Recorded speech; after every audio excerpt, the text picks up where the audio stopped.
better than a barbecue.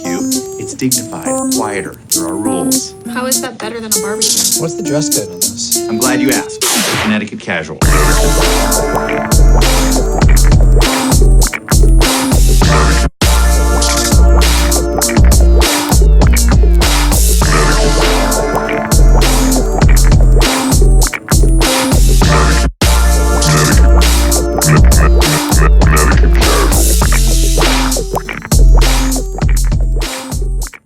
Did you go 1, 2, 3 when I said 3, 2, 1? Anyway, yes. What's up, everybody? To this week's episode of Connecticut Casual. It's your host with the most, Christopher Crespo. Join with me today is, as always, the Jacob of the Lights. Hello, hello. As well as members of the crew of the Knuckleheads Legion tonight.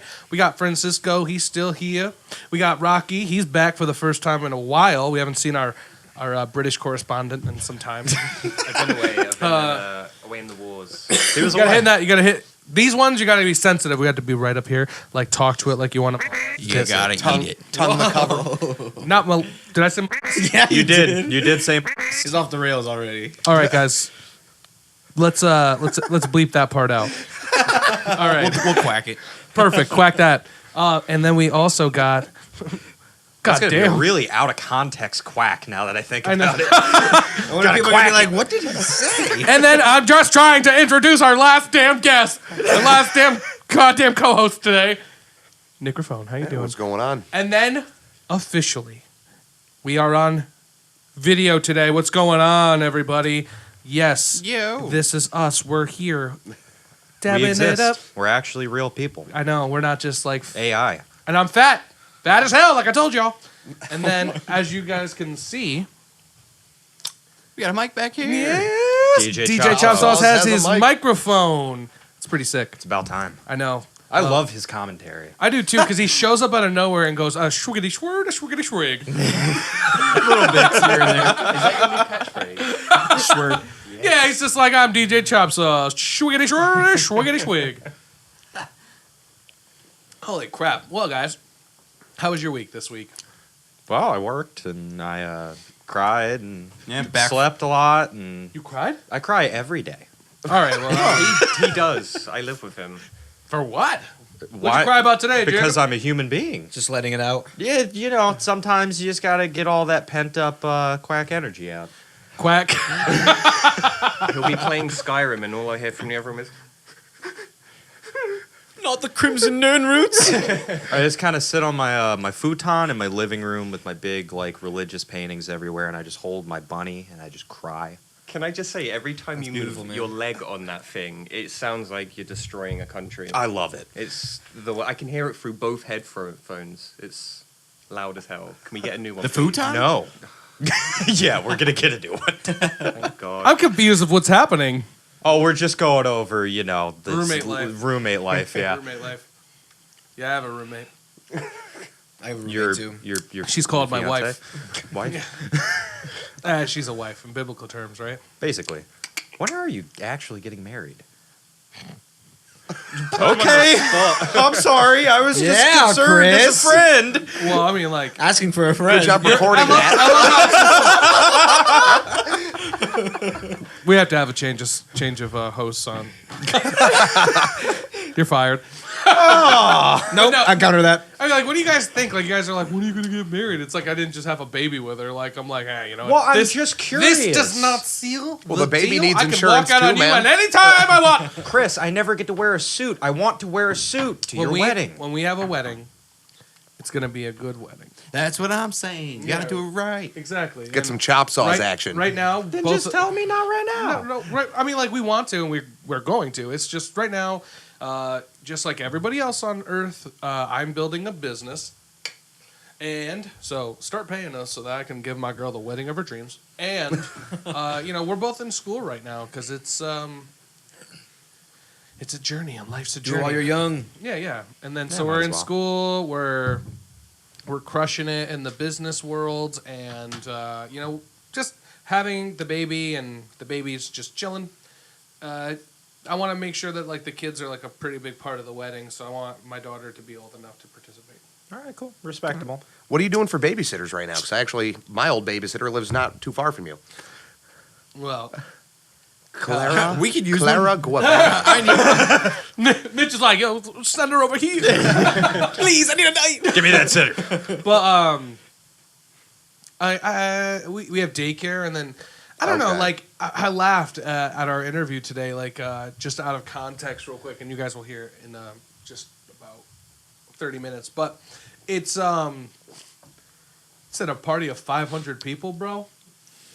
Can I tell you right now, where the last place I'd want to be is a party with 500 What's people that there? movie? Project Project X? X? Yeah. That sounds like They they would have were been trying like, to do that. they would have been like, "Yo, come over here to Project X party," and I'd be like, "Absolutely not. I'm staying home. I'm not a go out guy anymore." So like, when Crystal and I need a sitter, we have, shout outs to Grandma Donna. She's awesome. She helps watch the kids, and then we're only gone like maybe we're going to get dinner with like Courtney and Fran, Phil, and Harley, and then we're only like together for about an hour, 2 hours, and then we're back home because I'm just I'm all about that couple's life. And if I go out and like I feel bad when I'm out, and if Crystal can't come with me, I'm like, this sucks, bro. Like I'm always feeling bad because she's like at home, just like any of us. You know what I'm saying? Like, yeah. it kind of sucks when you go out and then you're out and then you want to go out to have fun because we're out here doing this, and then you're like, your girl's like, what about me? I'm bored. Yeah, I'm bored. Come hang out with me. And you're like, all right, whatever. So you just become a homebody and you stay home. But yeah, so anyway, stop making me talk. I don't want to be the only one who's Well, talking. I'm sorry. I was trying to ask, a pertinent question. So what are we talking about then? Whatever. I think today I want to keep talking about video games. Yeah, it does sound fun. I've been The Outer Worlds just came out. playing the Outer Worlds. Played for like were half saying, hour. continue Really to tell good me so about far. it. Started, yeah. Yep. So I'll tell you guys real quick my first experience of it because I played it all day today before I came to the studio because I'm like doesn't matter if I have to do work. I'm like, friend will be like, did you write that campaign? And I'll be like, yeah, I'm gonna improv. He's about to have an aneurysm. Friend will be like, hey, Almost spilled my raspberry. What is this? Crimson Briar. Crimson Briar by Counterweight. From Counterweight. Respond to What? my email. Respond to our email, or we're gonna drink it out of coffee cups. That's why there are coffee cups this time. Refresh. Same goes for you, Pabst Blue Ribbon. No. I love his taste. I love It's it. just so American. But anyway, so first experiences of Counterweight. I was talking to Fran on the way down here, telling him too. But You say Counterweight, you mean Outer Worlds? Swoop. First experience of Counterweight. It's tasty. There you go. Good. But no, my first like couple hours of the Outer Worlds has been like, oh man. So it's like Fallout New Vegas meets Mass Effect meets I had Bioshock. yeah, I would say BioShock, but I think BioShock in the animation of it, like the like creatures and stuff that are in it. But I would say more of KOTOR and having the dialogue and level building and character creation of like KOTOR and the Knights of the Old. Yeah, and I've played Okay, long enough that okay. like your skills dictate how much you can say to somebody and stuff yeah, like dude, that. so I like you can loved lie, that you from can New persuade, Vegas. like you Yeah, have that all was really- different That was kinds of beautiful. options. You could use things that had nothing to do with actually talking to people to talk to people.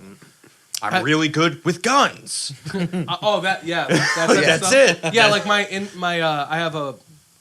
build right now is in any game like this. I always find that charisma is the one thing. It's like a cheat code in those types of games. Kinda, If yeah. If you have good charisma, you unlock so many cooler things. So I have a charisma build with a more intelligence in medical and engineering build. So I have some guns and the general stats of doing that type of stuff, but I am cruising through this game. I think I've died like a couple times because combat's a little wonky. Yeah, it's a little wonky. Your what was it? Your reticle movement is very jumpy. Yeah. And like you need to get in cover or they will kill you. Yes, but the cover has been really good. There's a part where you're going to be at Everclear, whatever the first town of the game is, and you're going to be asked to go get medicine but there's like a part where it's like a bunch of marauders in there, and I'm like hiding behind this metal part, and you hear the bullets like hitting the metal because I'm dodging behind it. It's like ding, ding, ding, and I like raise my head and you hear boop, boop, boop, like it's hitting you, and I hit behind it again. But it's like it's so like realistic. But I get up and like you can see the bullets like going at you and a spray. It's very well done for 2 days. You know, it has some like little wonkiness to it, but for 2 days it's been out. It is a really fleshed out game. It's an awesome single player game. It has been time consuming and fun, and not just like this whole like pay to play bull crap where you feel like you're missing out because you didn't buy the DLC. Yeah. to The it. super ultra Didn't special they go out of their deluxe way edition. to make sure that wasn't even an option? Yeah, I'm pretty sure like they wanted to say like, hey, this is a final. Even product. if you like pre-order, you don't get anything extra. Yeah. Like, I'm pretty See, sure that's awesome. get the I actual love game. that. it was. Yeah. It's, Well, if it's you pre-order, fun. you should get a poster at least. yeah, or you get to start a few Like a days earlier special- or something like a that. gift. Like a gift is like different than having a DLC, like a poster. Yeah. Or like It's also on Xbox Game Pass, which is figurine. awesome. But yeah, so I'm playing it for Yeah. free thanks Yep. to our Oh, friend you're here. welcome. Shout out to my job who gave me $150 gift card to GameStop, so I got to get it for free as well. There you go. Nice. Wait, Game Pass? Yeah, that's what's up. It Yeah. is. Yeah, I keep do his really profile on my enjoy it. Xbox so I can use it too. Hey, watch out, because Netflix is cracking down on password sharing. Xbox is going to be next. Oh, whatever. They already upped the price. They can stick it. What's the price? Netflix. I used to be getting a 2-person service for free from T-Mobile. Now I have to pay like $4 a month. Well, that's Something just like that. T-Mobile. Call your T-Mobile people. I'm pretty sure it's still. No, it's because the service cost went up. Check again because they still have Netflix on us. So make sure that you know. No, yeah, but it's not on us anymore. It's like a $3 charge, What is Netflix 3 or 4. doing? They're upping their costs. They want Well, more money. Netflix is about to lose mad money because of Disney Plus. Yeah. Disney Plus is going to take. Disney. Whoa. Get that quack on him. Get that quack. Get that quack. Please. Got him. I'm so sick of this Disney stuff, man. They're gonna quack Disney. Stop it. Well, listen. Want to know why I'm These really quacks excited? are Sorry, a meme Evan. now. I'm sure my cousins are madder at me than you are. Dude, Disney Plus is rad as hell so far. So first off, they're bringing back Lizzie McGuire. Which What? I'm mad Whoa. stoked. Hey, I love Lizzie McGuire. And Is I'm she, a, just is she waiting. a mom or is she just she's just an old Lizzie McGuire? Did you like see the like picture you know before Lizzie? them She was together? a teen Yeah, back no, then. looks old But as so, hell. so far, She's a mom. Is she? Imagine. I don't know. So far, I wonder they've if Hillary released Duff's still that- hot. It's the Yes. original family Yes. back. All right, I'm So like I'm the excited. brother's Then. back, the original mom and dad are in it. Is it? Hillary McGuire. Is that it? What's the name of the show? It's Lizzie McGuire. Make sure I want that, dude. You better type in Hillary What is it? McGuire. What is it? Lizzie Hillary McGuire. What's the It's name? Lizzie McGuire. Oh my god. Hillary McGuire. You pull out some random Facebook profile. Let's see. Where's the new one? Can we look at the cast real quick? This is the old one though. Shut They're up. bringing the Shut original up, boy. cast anyways, right? No. They're not bringing. They're bringing back the original family because I'm pretty sure Miranda is a felon. Oh. The girl who played He's not Amanda, wrong. I'm pretty sure she's like Yep. has a criminal record. So she can't And- be on the show because she's I a don't felon? know. Disney has a weird stringent on stuff like I'm that. so sick of this. As well as- Everybody has a well, felony. they're supposed to be a family friendly organization, but at the same time, They look so old Right, now. dude? They are. But I'm really Ooh. stoked on this. Look at the younger I'm brother. waiting for Right? this. Ooh. He's a friggin' man. Yeah, he's gonna, He's a man now. Oh, right? So there's Hillary McGuire. I mean, like, it makes sense because I'm about their age. but my thing is this: is that I know it's the original family. I heard Gordo. If you guys ever Gordo? watched, Gordo. He had a nervous breakdown after the thing, so he does not act like he's apparently just like some dude who works at like a TGI Fridays. I'm sorry, I'm not that deep into the Lizzie McGuire lore. First off, after a the deep Liz- lore. yeah, it's a deep lore because I want to know if they're gonna CGI her little drawing persona or they're gonna keep the hand drawing. persona. No, they're gonna make it like Avatar status, like Oh, realistic. Where she They're goes to gonna sleep. Separate live action. Like, But I will say this: I got like excited because Shia LaBeouf was on Hot Ones, and I was really hoping he was going to announce like a Even Stevens remake. dude, I was so much more into that than Lizzie Dude, McGuire. well, duh. I'm a I identify as a boy, so therefore it's like I was also into more Even Stevens. That intro as well. It was claymation, wasn't it?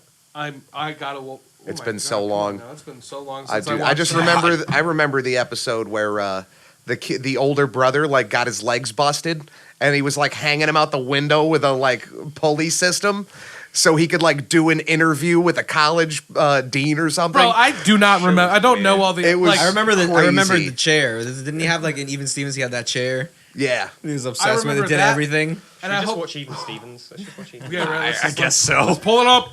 But I want to watch that. I hope that at the same time I don't like Raven Simone, but I heard that she's getting a remake for That's So Raven. Her show was But her That's So kids, Raven's right? great. She's got. Yeah, she's a Oh, it's mom in already the on? show. Oh, okay. Oh, Well, that's okay. why I was like, is Hillary, What is Lizzie? the name of that movie in New York with all those weird Hillary gangs? Nick. Gangs of New York. No. The weird. The Warriors? Yes, they're that doing a great- remake, and I'm really. yeah, I'm Why would really they upset remake about that? It was good. We already talked about The this a game couple was episodes amazing. ago. I I'm know. pretty- On PS2 Don't back Do they in the know day. who the cast is going to be yet? No, I have no idea. They get good but I'm people. I'll be getting- okay. All right, no way, because it's gonna be stupid people like Channing Tatum and Will Ferrell now. Will Ferrell's gonna be in the Warriors. What the hell? He's the perfect age. It's gonna be like He is. it's gonna be like it's gonna be like Zac Efron and Channing Tatum and, still and all. watch it. What? They're gonna be like, I'm probably watching. For I mean, I'm ha-has, curious who but- would be in the Lizzies.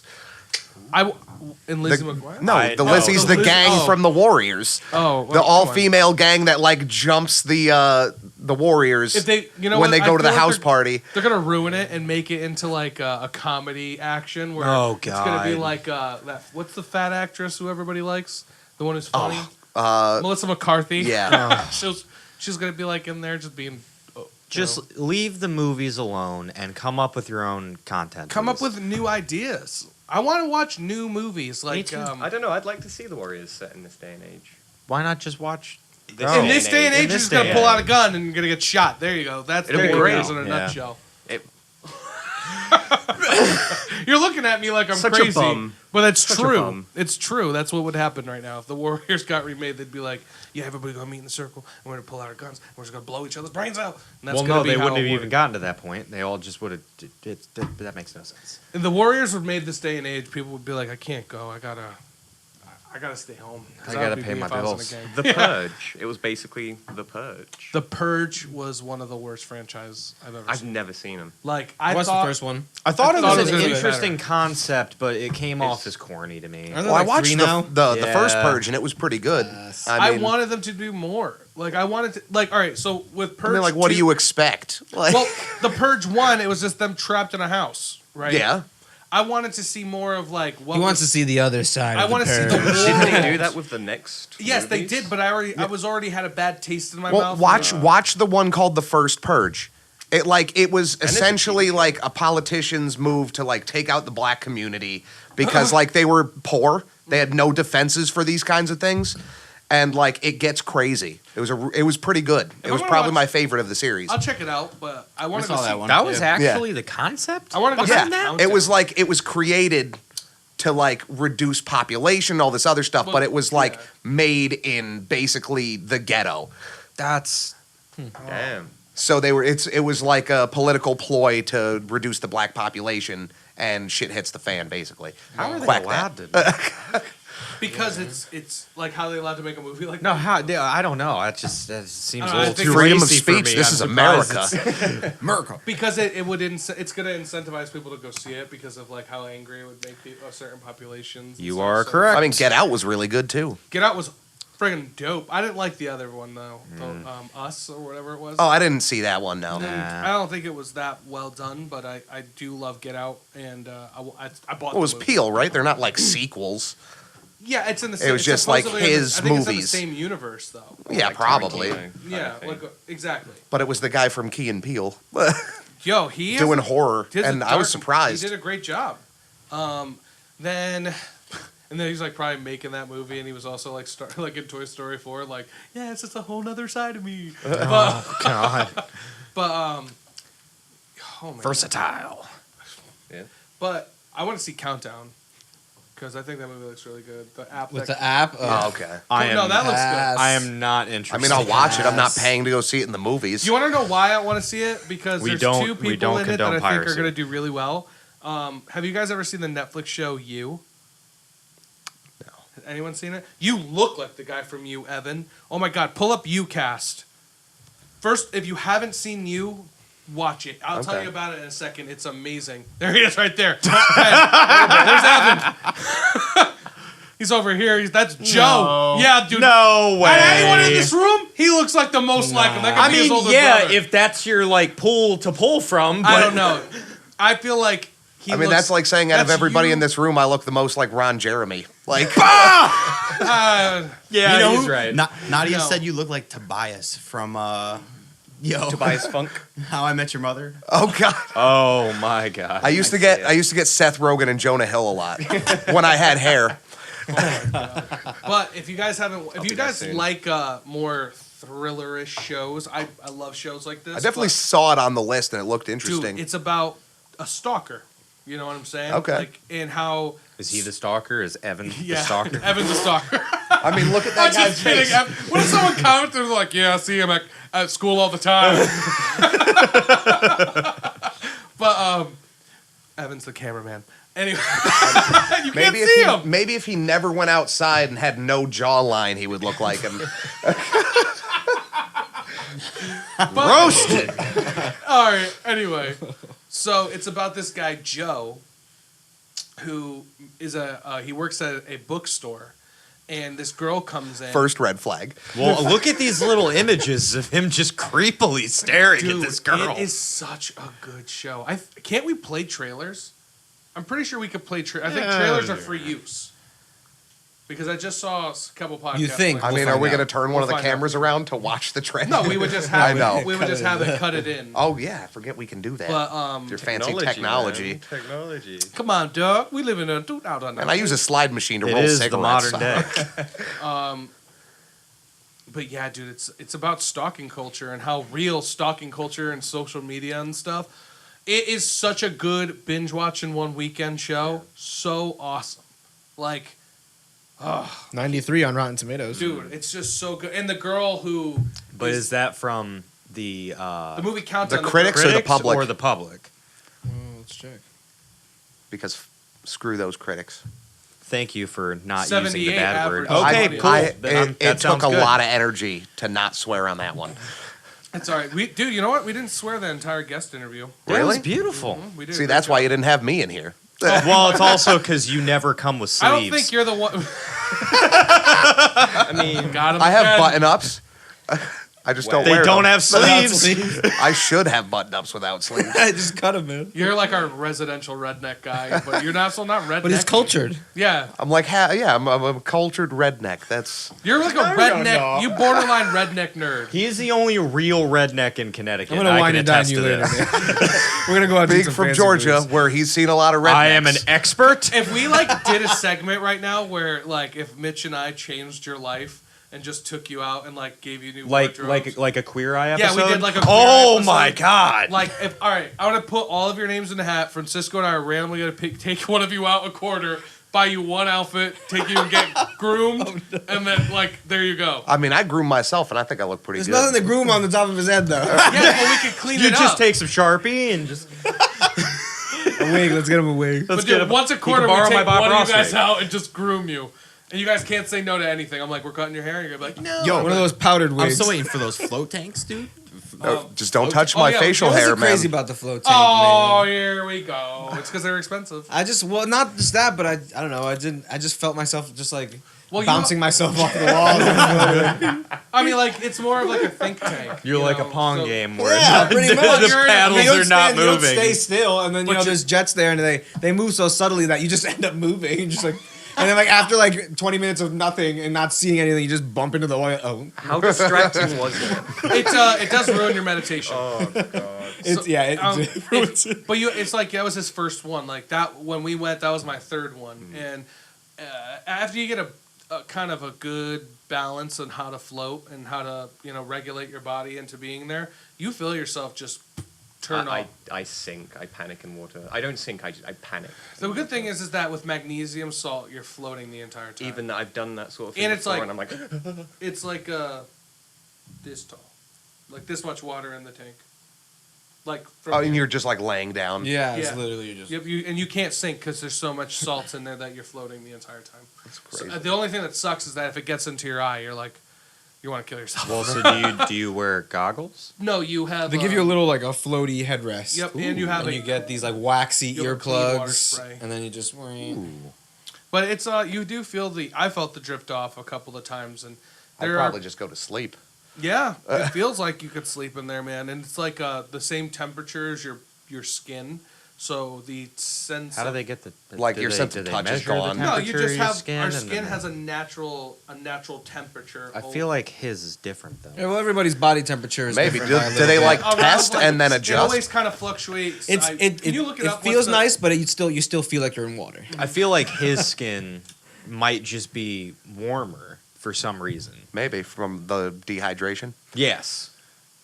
You're dehydrated. I don't drink water. From the You roast need beef. to drink He's water. never drank water I- in his I life. have. You want to know something? I used to go to your house and I get so worried because we were getting older, and I never wanted to vocally say it to you, but like you were slamming Coca-Cola one days. He still is. Every, What do you every mean by day. slamming? What do you mean by Every slamming? day. Like All right, you walk in. So He we bought used, he hold bought on. a 24 pack 2 days ago, and then it was Friday. He comes back into his house with another 24 pack. And I'm like, where did they all Dude. go? No, it's not even that. And I'm not trying to roast you, but one day I go in there. There's like Coke bottles everywhere, and this dude is like, Boom we're roasted. playing games, and he just has a Coke bottle. And I'm thinking like, Nick, I don't want you to die. Just drink one bottle of water. Try living with him Just for do a like year. 8. I buy water sometimes. No, You know that what? comes out water of your sits tab. there. You'll feel. I didn't say I drink it. You'll feel better if the first thing you woke up was just a warm glass of water. Warm. warm? Yeah. Warm water. Look Warm? it up. Disgusting. Look it up. You lost What- us all. Look The it up. first thing I do when I wake up is have a cigarette warm and a water soda. lemon juice in the morning is the best thing for your digestive system. I think Thank it's you. too late for my digestive system. It's never too late, man. Never too late. Just let the man be happy. warm water. Ew. Hot beverages. You're weird, Chris. Ew. That's Ooh, right. helps When I'm with weight living to loss. 100 I million. like hot lemon does water, but regular like Clear sinuses. Water? If No. you guys Easier let on me your finish teeth. before you all went ew, we would Still ill. it's really good for you. It's really good for your body. I had good. tea today. Had some You had a What was tea that today? picture? Can you go back down? was What was pregnant that? No, lady. Keep going. Keep going. Keep going. Keep going. A little bit more. Nope, not the wrist. What? Yeah, what is that? Okay. That's Why? a sponsored Oh. content. Oh, That is That's sponsored what's going on there? Pregnant I beggars. wanna know. Speaking of, Wait, should is we- that like a too hold on? fat? Should we check Maybe that's in on how she our got residential pregnant. beggar? No. Move on. Pope. Oh God, don't give that dude any more clout. I'm done with that. He got kicked out of his mom's house because he couldn't get a job, or he refused to get a job. Got he kicked out of kicked his- out of the homeless shelter because he refused to get a job. I'd Oh, that happened. get a job, dude. I don't know. He's doing his thing. He's supporting what he's doing. Whatever. If Oh. you- Whoa! You gotta quack me. It wasn't me that time. Chris is amazed that I just said what. I'm. So now we can all Wow. just say it. It's no, fine now. No. he said it. He did it. You said the F word. I did. I said. I'm telling your mom. If That's you all have any of the 17 But yes, names or apps on obviously, your phone, warm delete water's them. good for you guys. Nice. Just have a glass right in the morning. Okay. Suck it down. And that and apple cider vinegar. I like apple cider vinegar. All right, Rocky. Dude, I'm trying to save your life here. Grateful, but no. It's not gonna help. Whatever.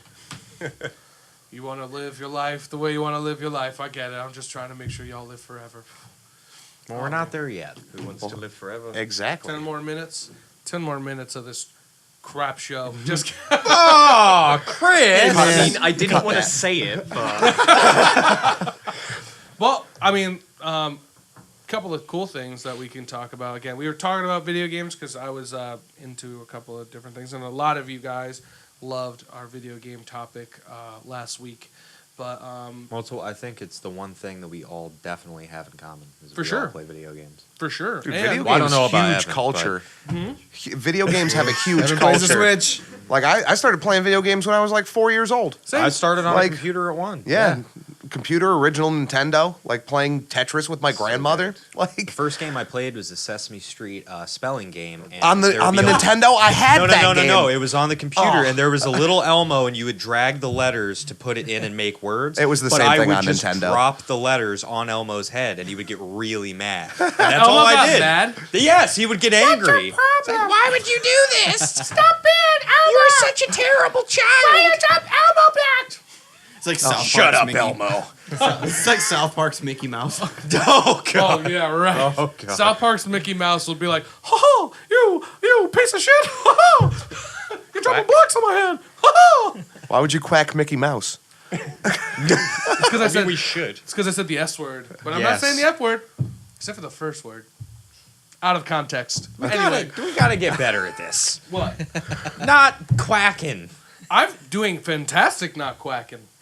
Fran slipped up. It's I'm a very struggle on happy. It's a own it, struggle I on own this it. side. Huh? It's a struggle over here. I'm doing a great To job not with quack. not quacking. But speaking of video games, and we do play tabletop games here, Mm-hmm. I just got this thing off of Game Pass called For the King.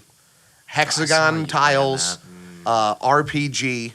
Like you run around every round, like brings your chaos and scourge up, which can spawn like deities basically that make crazy stuff happen. You can get like a boat deed.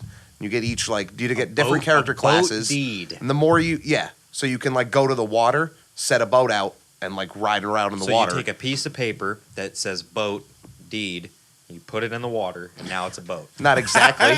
You go to a get shipyard. the deed to a boat, and then you claim it, and then you Yeah, you Right, and claim sail it when you claim the Okay. ship. Dude. It turns it into a deed. You know what we should? So But it's a really cool RPG. Cool. I'm gonna have to check it out. yeah, send me the link to And it. yeah, I want to check it it out might too. even be co-op. I'm not 100% sure. Something I definitely, so going into November, December for all of our listeners, we're coming out with Half-Life Tabletop, which is a podcast and also our video gaming. So we're going to do everything from streaming video games to watching us play D&D to watching us play awesome, fun tabletop stuff to going over podcasts with influencers in the gaming community. And that's coming to you guys around the Christmas time. The best time for it. Right? Do we want to call it Half-Life Tabletop if we're I- going to be streaming video games? We could just call it half-top. Half-Life gamers? half-top label life. Half-Life gamers? No, I mean Half-Life Tabletop's still awesome. Half-Life, hashtag Half-Life gaming life epic. Start. Start incorporated. I mean, it's definitely a questionable subject because of the game Half-Life. So you got to play around that somehow. Half that game whole life. What game? Yeah, right. Do you want to know if you search Half-Life right now? We're the first things that come up on YouTube. Are we? Yeah, No, That's I don't think awesome. so. Oh, on YouTube? on YouTube. Let's check it. For real? And it did used to be Half-Life. Is this 3. like? It did. Did you yeah. try with and without hyphen? So No. it's just Half-Life? Just look up Half-Life. I'm pretty sure. One somebody word, looked it two up words? Yesterday. I'm pretty sure we're the No first thing. hyphen. Oh, I saw that Edward Snowden. We gotta work on that SEO, my interview with friends. Joe Rogan. That was interesting. I don't know, Chris. We gotta work on that I'm SEO. not seeing it. I'm hitting that Search. Half-Life. Maybe not. Maybe not. Do that How about- Half-Life start though. Oh, Half-Life start. A half start life. I'll hook y'all up. I'll get it ripping. There we are. There. If you type in a Half-Life start in the YouTube search, we pop up. Yeah, we pop up number. Right in the We top. used to be behind Half-Life 1 introduction playthrough, and now we're From not. Pseudo Gamer. You know, I searched Hey, there's you the other guys episode up on on there. YouTube, and Huh? as soon as I saw the Half-Life 1 introduction, I was just like, click. I just watched it for a bit. I was like, oh, damn, I need to actually get back to looking at the Half-Life I haven't stuff. played those games in forever. I So love good. those games. I feel like we talked about this last week too. Maybe. We did. Yeah, we did. We're giving some influence back to. Well, Valve is never coming back. Valve is never going to make that game. I just Well, of remember course they're that I was never gonna going to say, make the game. free. I was gonna say they're never coming back. They're still a thing. No, but like, they're never going to make Half-Life 3. Yeah, I- probably not. I remember it was one of the most modded games. Like people made like videos out of the mods and Oh, like, dude, Gary's mod was the Yeah, best. Oh, God. What's that? But it's a. There was a. It was like a how do I explain it? It was a broken like Half-Life game where you could basically just mod it to death and And you make could- your own game It out of takes- that You could game. be Steam anything. games You could like. Yeah. So they used to do this thing where you could hide. It was like a hide and go seek on Gary's hunt. mod, or prop hunt, where you could like disguise yourself as like a chair. And Nice. someone would be like, there he is, and like that would be like this. I used to I go love into those so games.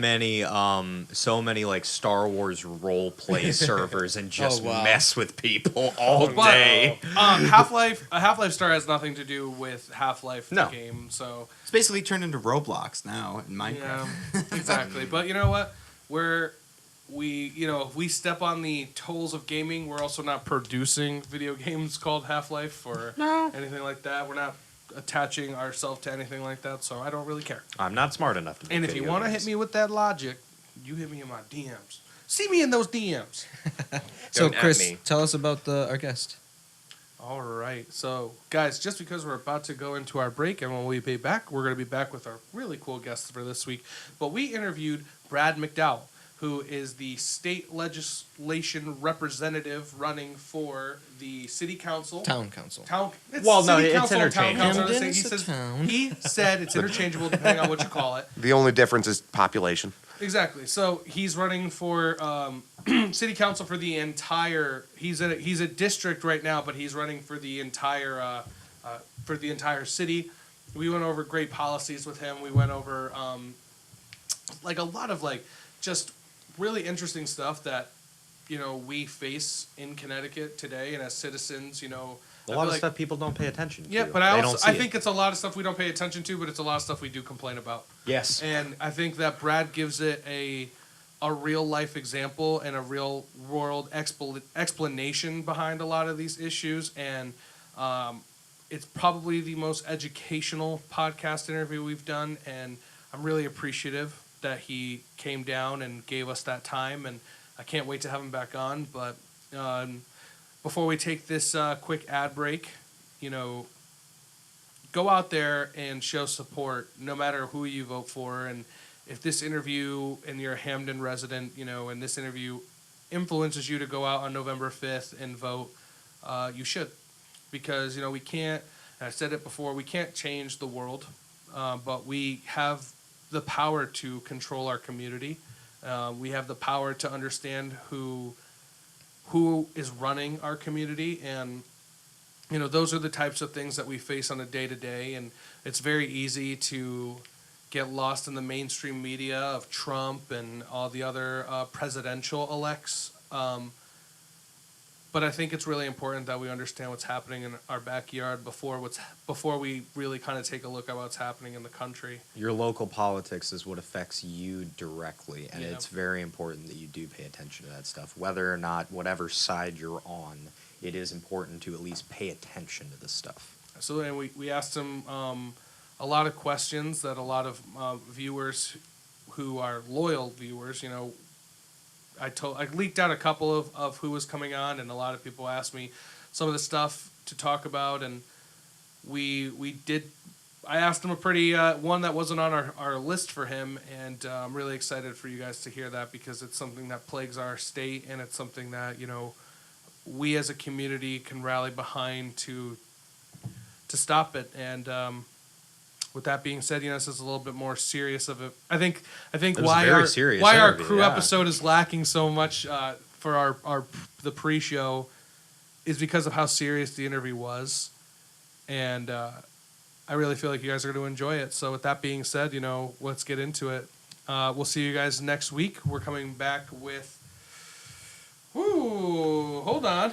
Let's check our roster for everybody real quick. Check the calendars. Scheduling. We're actually fully scheduled out, everyone. Congratulations to everybody. We're scheduled out until the third week in December, but we're coming back on the on the 3rd. Scott Runkle. We have Scott Runkle, local EDM promoter and DJ, coming on. DJ Chop Sauce. Yeah, He's over buddy. here. He's got his DJ Chop Sauce flowing because he's super excited for that. And then back by popular demand the following week, I'm just going to shout you guys out because I love you. We have Eastern Connecticut Paranormal coming back. Nice. Which was one of our best interviews so far. And I think all of our interviews have gone good, but, you guys seem to have loved them so much, so we're bringing them back on so you could hear more. I'd like to talk to them more. They were cool. Yeah, we'll bring you wonderful guys in, guys. especially now that we have like a bigger setup, we have the cameras, we have more mics, we have all this stuff Might flowing. as well. I'd love to bring and I'd like to dedicate the entire show so that for the Connecticut Paranormal Society. There will be no pre-episode. It'll be from start to finish with Chris and Dave. So we're really excited about that, guys. So we can give you guys all that time, and we can really divulge into some spooky stuff. But yeah, so we're going into the ad. We'll see you guys next week. Have a great day, everybody. Bye-bye. Bye. See ya. Limbiex Cleaning Service Inc. is redefining the cleaning industry with their safe, environmentally responsible janitorial services. Servicing the state of Connecticut, they provide residential and commercial cleaning. Their experienced, trained personnel utilize the latest technology to go beyond cleaning. Limbiex offers medical and terminal sanitation, janitorial, carpet and upholstery cleaning, floor maintenance, window washing services, construction cleanup, and much more. Summer is gone and fall is upon us, and everyone's enjoying it except for your lawn. So sit back and enjoy that pumpkin spice latte and hire Michael A. Glidden Grounds Maintenance for your fall's cleanup. Family owned and operated for the last 15 years, Wallingford born and raised. Schedule now at 203-294-9213. Ask for Charmaine at the end of the call. And welcome back from the break with our guest this week, the anticipated special guest, Brad Macdowall, currently running for the Town Council of Hamden, Connecticut. How are you doing today, buddy? I'm doing pretty well. How about you? Oh, I'm always fantastic here at the Half-Life Studios. You know, we hanging out. But yeah, so welcome. Welcome to the show. Thank you. Glad to have you on, man. Yeah, definitely. This is awesome to be here. Oh, dude, well, it's awesome that you want to be here. You're our first, political guest. It's all right. We've been, with the hooligans. We got the musicians. We got the app makers. the app developers now. They're getting on there. We got the local business people coming on, and now we have politicians. Here we going. Yeah. So you're running for city council. Yeah. And, just for our listeners who are skewed to be in that more of a, I don't pay attention to the local government, but they should, because we should be paying attention to what goes on in our community. Explain to our listeners what local government and your position that you're running for is all about. So town council is the legislative branch for the town. So in much the same way that we have, the president works with Congress, we have the governor that works with the state legislature. On the local level, it's different depending on the town, but here in Hamden we have a mayor and we have a town council. So the council is the legislative branch of government for the town. So it's mostly financial stuff, mostly fiscal stuff, budget stuff. Our budget season every year is March through May, where we go through the budget and figure out, what we're going to do before the new fiscal year starts July 1. And it's mostly fiscal stuff, but you're able to do some policy stuff as well. So, when you hear about, whether or not your town has a smoking ban in the parks, right? Whether or not, a lot of the education stuff, a lot of the policy stuff within the buildings of your education, you share that responsibility with the Board of Education. Okay. And then here in Hamden, we've done the plastic bag ban. So there was that opportunity there as well. So a lot of different things you can do with it, but it's mostly financial work. Plastic bag ban. Oh, yeah. I took a lot- did say we wanted to talk about We that. did, and I'll tell you, that's just Connecticut, period now. So It's a Connecticut tax. Hamden did something independently, and then the state of Connecticut actually ended up doing their own thing. We weren't sure whether or not that was going to pass the legislature this session. We passed our bag ban in February, I think it was, and the state legislature had been 4 weeks into session at that point. So we had no idea what kind of proposals were going to make it through different committees in Hartford. So we wanted to make sure that here in Hamden, we were, two things, right? We want to make sure that we're doing the right thing in terms of public health. And number two, we wanted to make sure that our businesses had an opportunity to be sort of ahead of that curve regionally, right? So if the whole state is going to do it and we have an opportunity to make sure that Hamden businesses are ahead of that curve, have that timing advantage, that's a really great thing to do. So we worked with, the Chamber of Commerce to make sure that, and other, Economic Development Commission to make sure that we were doing the right thing on that front. So it was really cool to be able to do that in Hamden. For the state legislation, there's a 2-year phase out. So for the next 2 years, there's a 5-cent a 5-cent tax on bags. And then at that 2-year point, they're completely phased out. They're banned completely. So here in Hamden, we banned them completely right off the bat. That ban went into effect in September.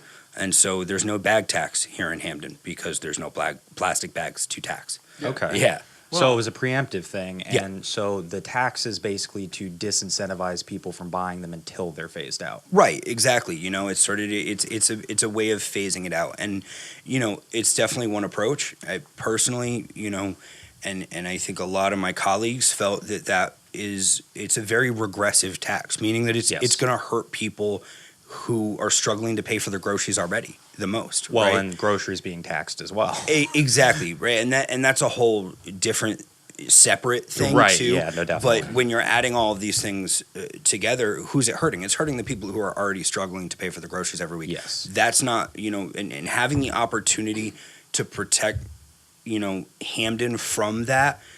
That was something that I felt was really important, and my colleagues felt were really important as well. When you see it from the actual foot of a person who was behind it, it kind of puts a lot of it in perspective for me, when you put it that way. Because, I'll tell you, when that first happened, I'm like, oh my God, this is driving me nuts. It is, and that's, I think that's a lot of people's initial reaction. We're so used to it that we don't realize the other nuances around it, right? Again, when you walk out of a grocery store with 4 or 5 plastic bags, right? You don't realize the bigger impact that has. But more importantly, when the state was coming down with a tax instead of a ban, the financial impact that was going to have on people who are already struggling to pay for their groceries, having the opportunity to be able to mitigate that was I think it was beneficial for the town. That's good that you worked with Chamber of Commerce and got them prepped and ready. Because there's some Definitely. guys. I go to the gas station. I'm like, you guys don't even make any money off this. They're like, no. No. Any of that tax goes right to the government. I'm like, so Right. It's like these people are getting mad and yelling at, the shop owners, and they're like, it's not like I'm robbing you. Right. And yeah, it's not their fault, right? The state came down with that legislation, and they have to be on board with it. They don't have a choice. It's like It's like state sales tax. Yeah, so I'm glad we were able to prevent some of that in Hamden. That's not to say that, business owners didn't get a little bit of, crabby customers who wanted their plastic bags still. But within a month or two, people kind of got used to it.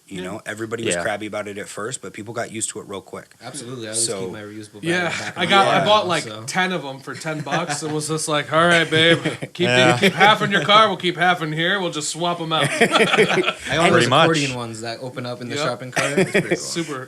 Super convenient too, because I'm like, not throwing all these things away. They're not just taking all this room underneath my sink.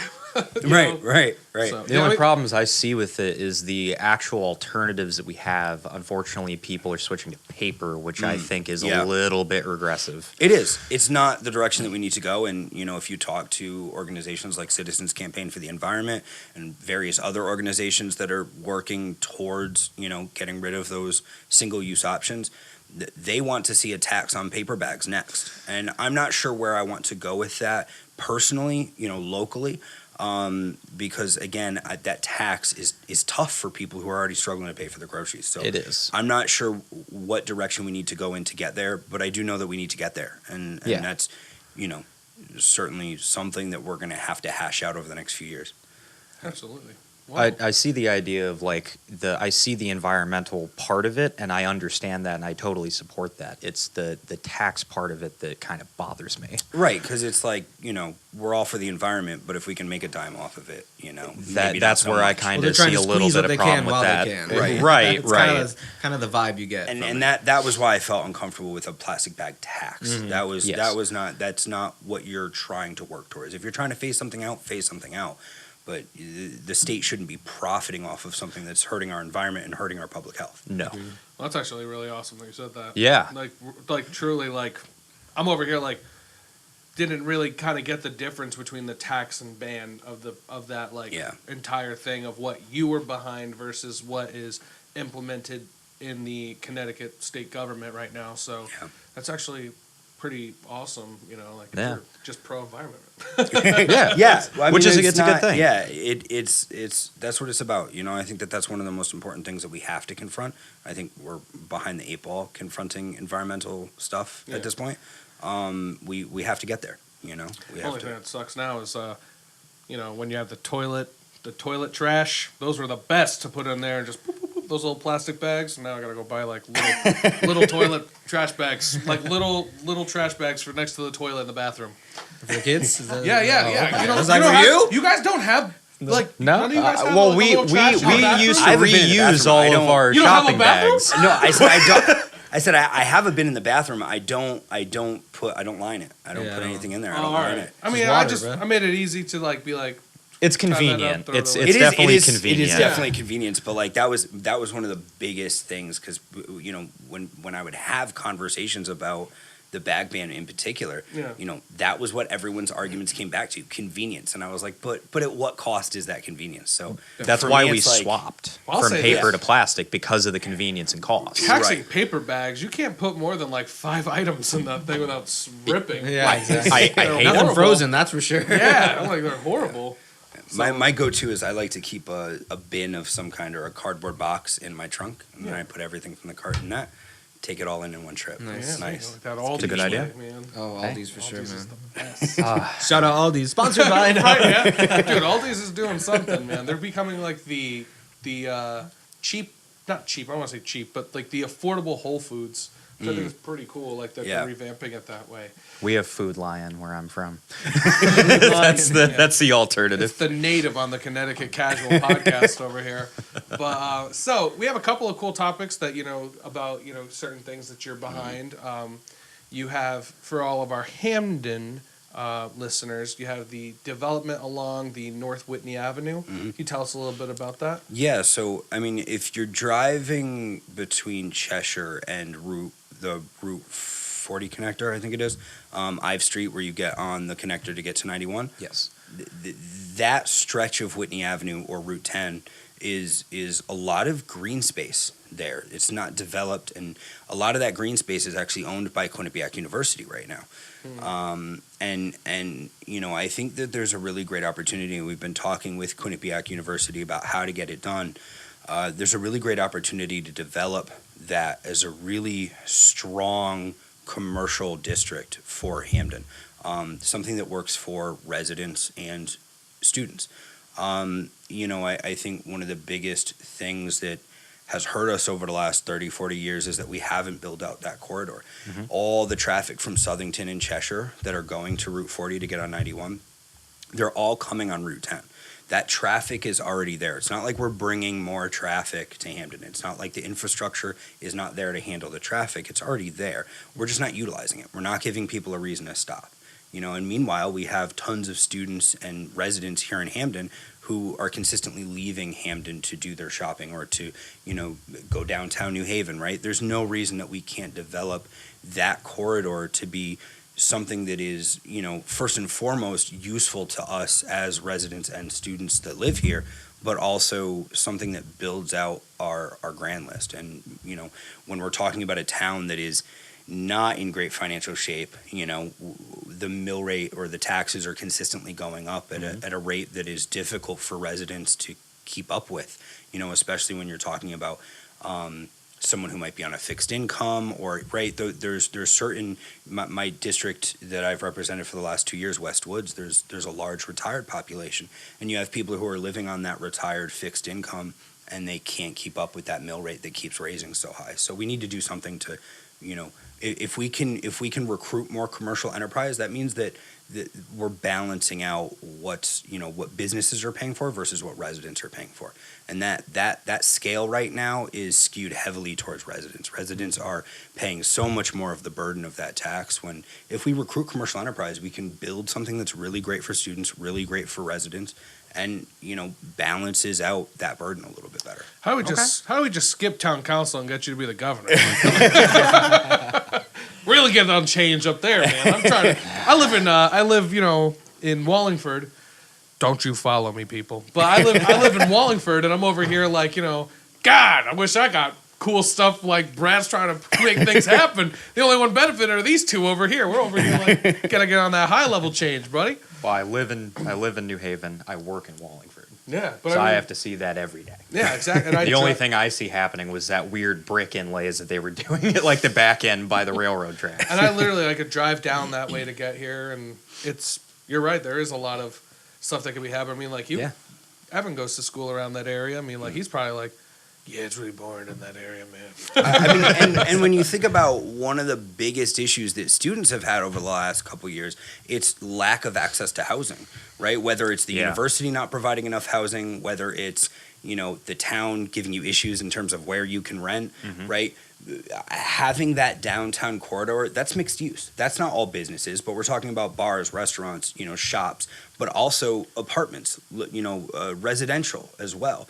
If you have shops with apartments on top, or if you have apartment buildings along that stretch, that corridor, where are students going to want to live? Are they going to want to live on Westwoods Road with a bunch of families, or are they going to want to live in that apartment that's more affordable, has access to public transportation, has access to all that walkable shopping district, and has walkable access to the university campus?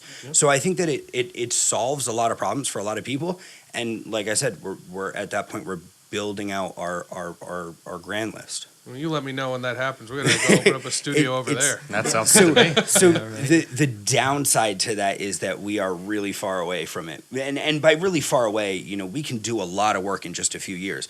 But like the infrastructure that should have been put in 30 years ago isn't there. So north of that road that Quinnipiac's on, which is Mount Carmel Ave, and that that intersection with Whitney Avenue right there at Westwoods Road, north of that there is no water system north of that on Whitney Avenue. There's just none. Any business north of that is on septic, and so we had a dentist that wanted to come in and put an office at one of the plazas towards Cheshire, the Rumanoff's Plaza, and he realized that he was going to have his dentist office on septic, and he said no thank you, and he went somewhere else. And so we need to make sure that infrastructure is built out. That's the first part of that. So the next 2 or 3 years is really going to be focused on building that infrastructure and cooperating with Quinnipiac in terms of how we want to develop that area, and then we can see that real work get done.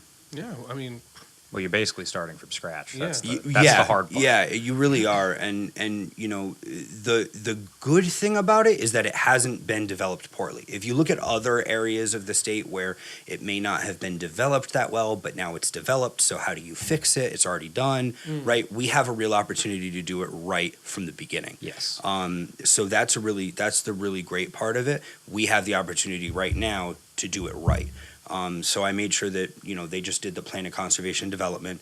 That was just done. We have to do one every 10 years. That was just done. And so one of my biggest projects over the last year was making sure that water system development, making sure that other things like fiber optics got included in that plan of conservation and development. Now that that's included in the plan of conservation and development, now we can go ahead and talk about, okay, how do we build those water systems that we need? How do you, this is a lot of knowledge that you have to just do this position. I mean, like, how did you even start, like, this, like, political journey?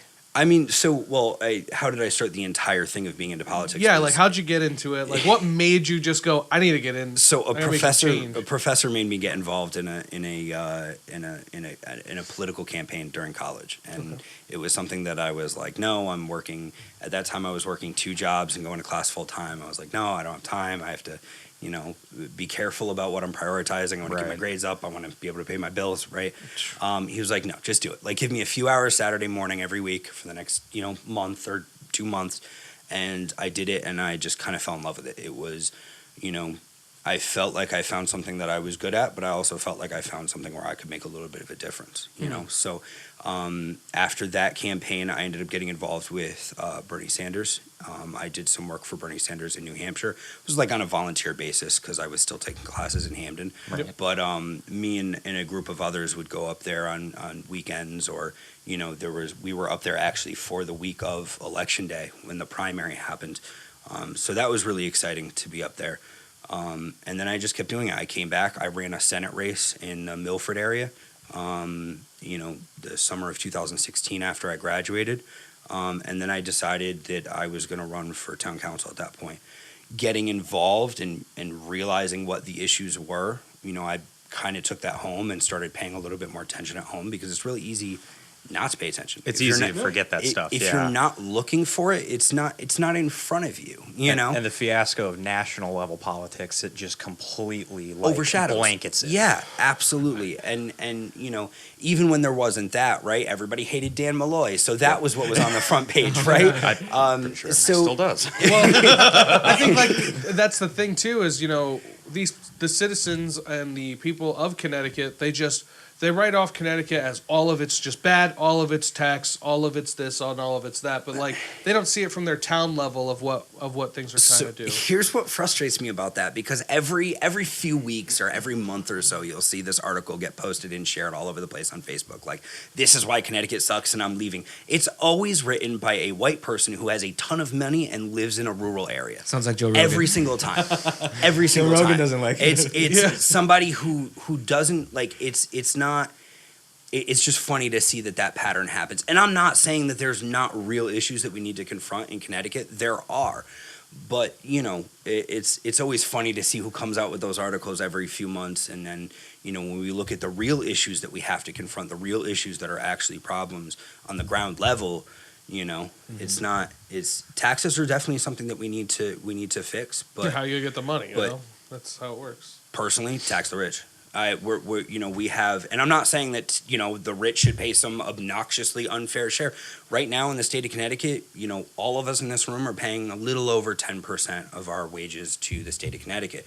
Somebody who makes millions of dollars a year is paying an effective rate of a little over 5%, somewhere around 5.5%. So, I mean, and then we're not even talking about like actual businesses or corporate entities that have all these different loopholes. We're not talking about somebody who has capital gains and they're able to shelter them somewhere, right? We're just talking about somebody who makes millions of dollars, is able to, maybe they have some capital gains or something like that. They're paying an effective rate of 5.5% in the state of Connecticut. There's no reason that, us who are working for our bills, right, pay over 10%, and then somebody who's making millions of dollars a year is paying somewhere over 5%. That's unfair. And then it's funny because when you hear the conversations that are happening up in Hartford, like, how do we confront this? How do we pay for these bills? We're in, this much debt. How do we pay for it? And the suggestion always comes up, well, we should make the taxation more fair. We should make it more progressive, less regressive, right? We should do away with taxes that burden the poorest people the most, and we should do things a little bit fair. And then quickly that conversation transitions into something like tolls or plastic bag taxes or increasing the bottle tax from 5 to 10%. And I'm not saying that a bag tax or that a bottle tax can't have a really great, impact on the environment, but when you're using it as a way to fund the things that you have going on in your state, it's just not an equitable way to do that. Well, the way they're trying to make this money seems to be punishing the people who are already being punished by the current tax systems. I don't think that that's anybody's intention necessarily. I don't think that there's anybody up in Hartford who's like, yeah, let's stick it to the poorest people. But that's what's happening. That is what's happening. That's what's happening. If you're looking at the outcome of it, that's why I kind of get worried about what's in these people's heads. Sorry, go ahead. No, So if this conversation gets brought up in Hartford, what is in you say, it seems like it must get brought up quite a bit. What is this whole thing? Like, why do they just try to find these other solutions instead of just doing it in a fair way? What is stopping? What is that wall?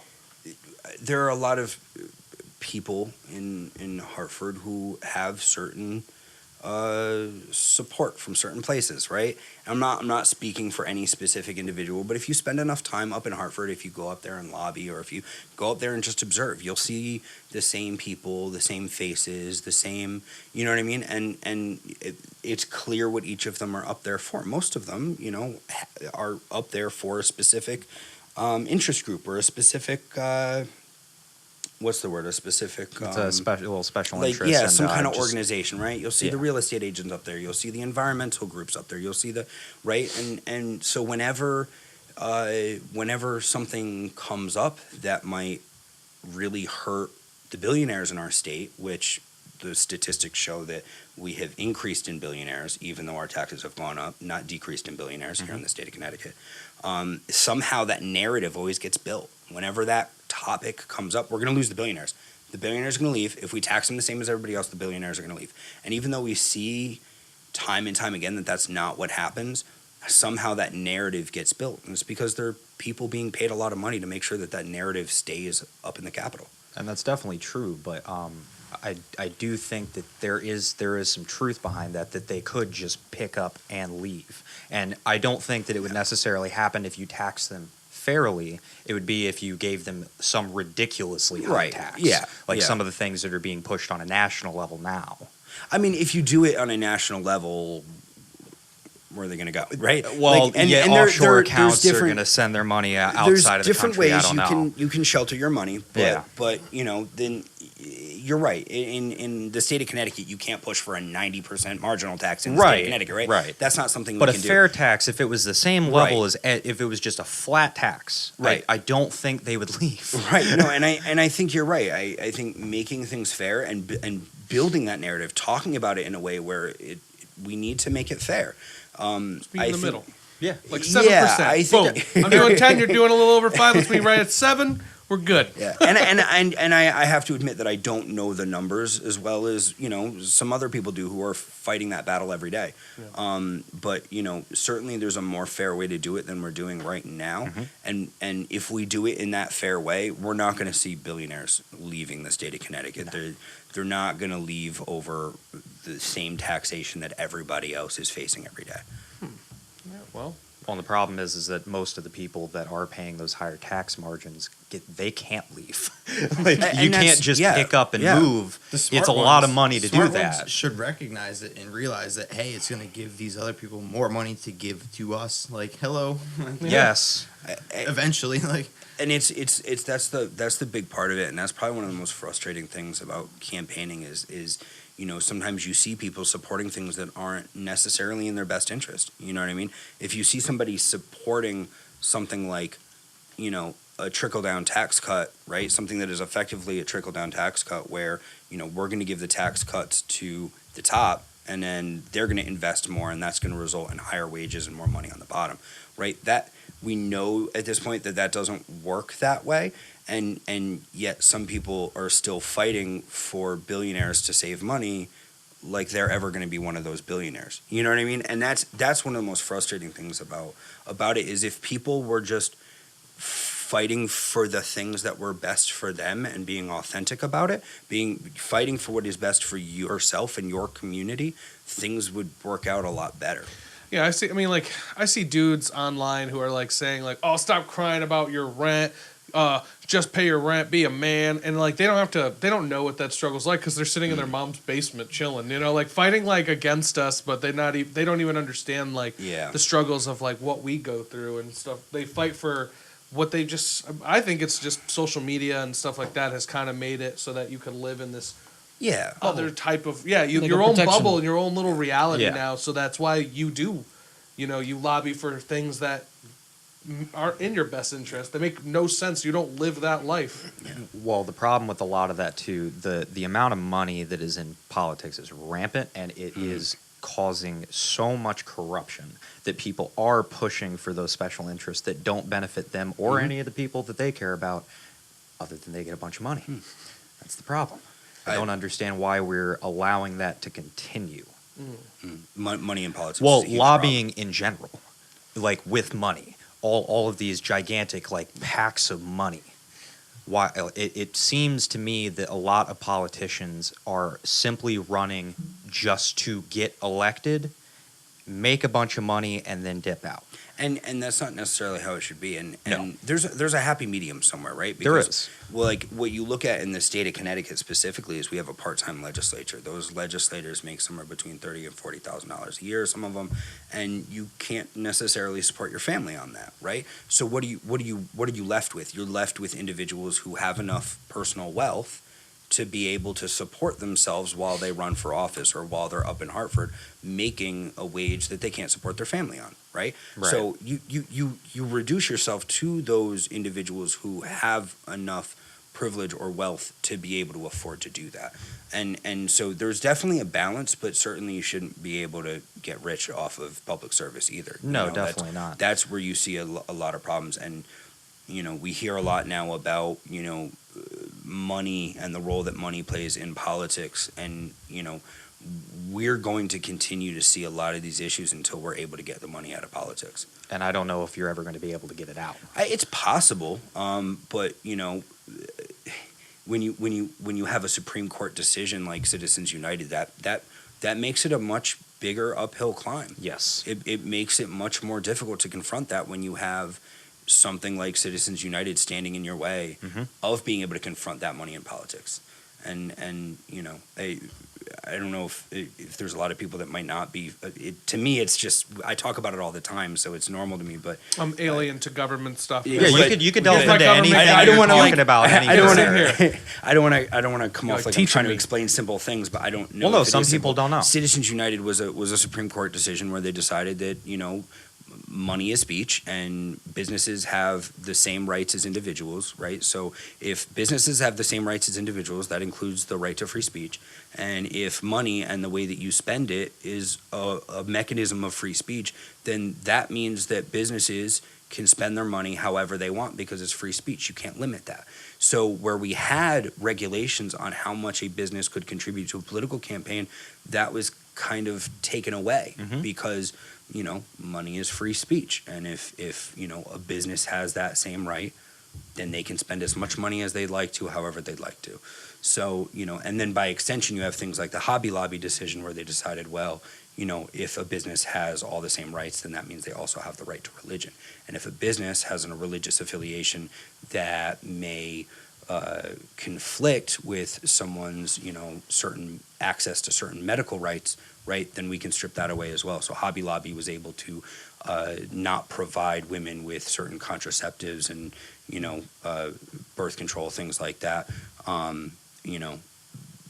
with another Supreme Court decision, right? Another lawsuit. So not only did Citizens United really open a Pandora's box in terms of money and politics, but it also opened a Pandora's box in terms of other things and Hobby Lobby is an example of that. It accelerated things by a large amount. It did. It really gave an unlimited amount of.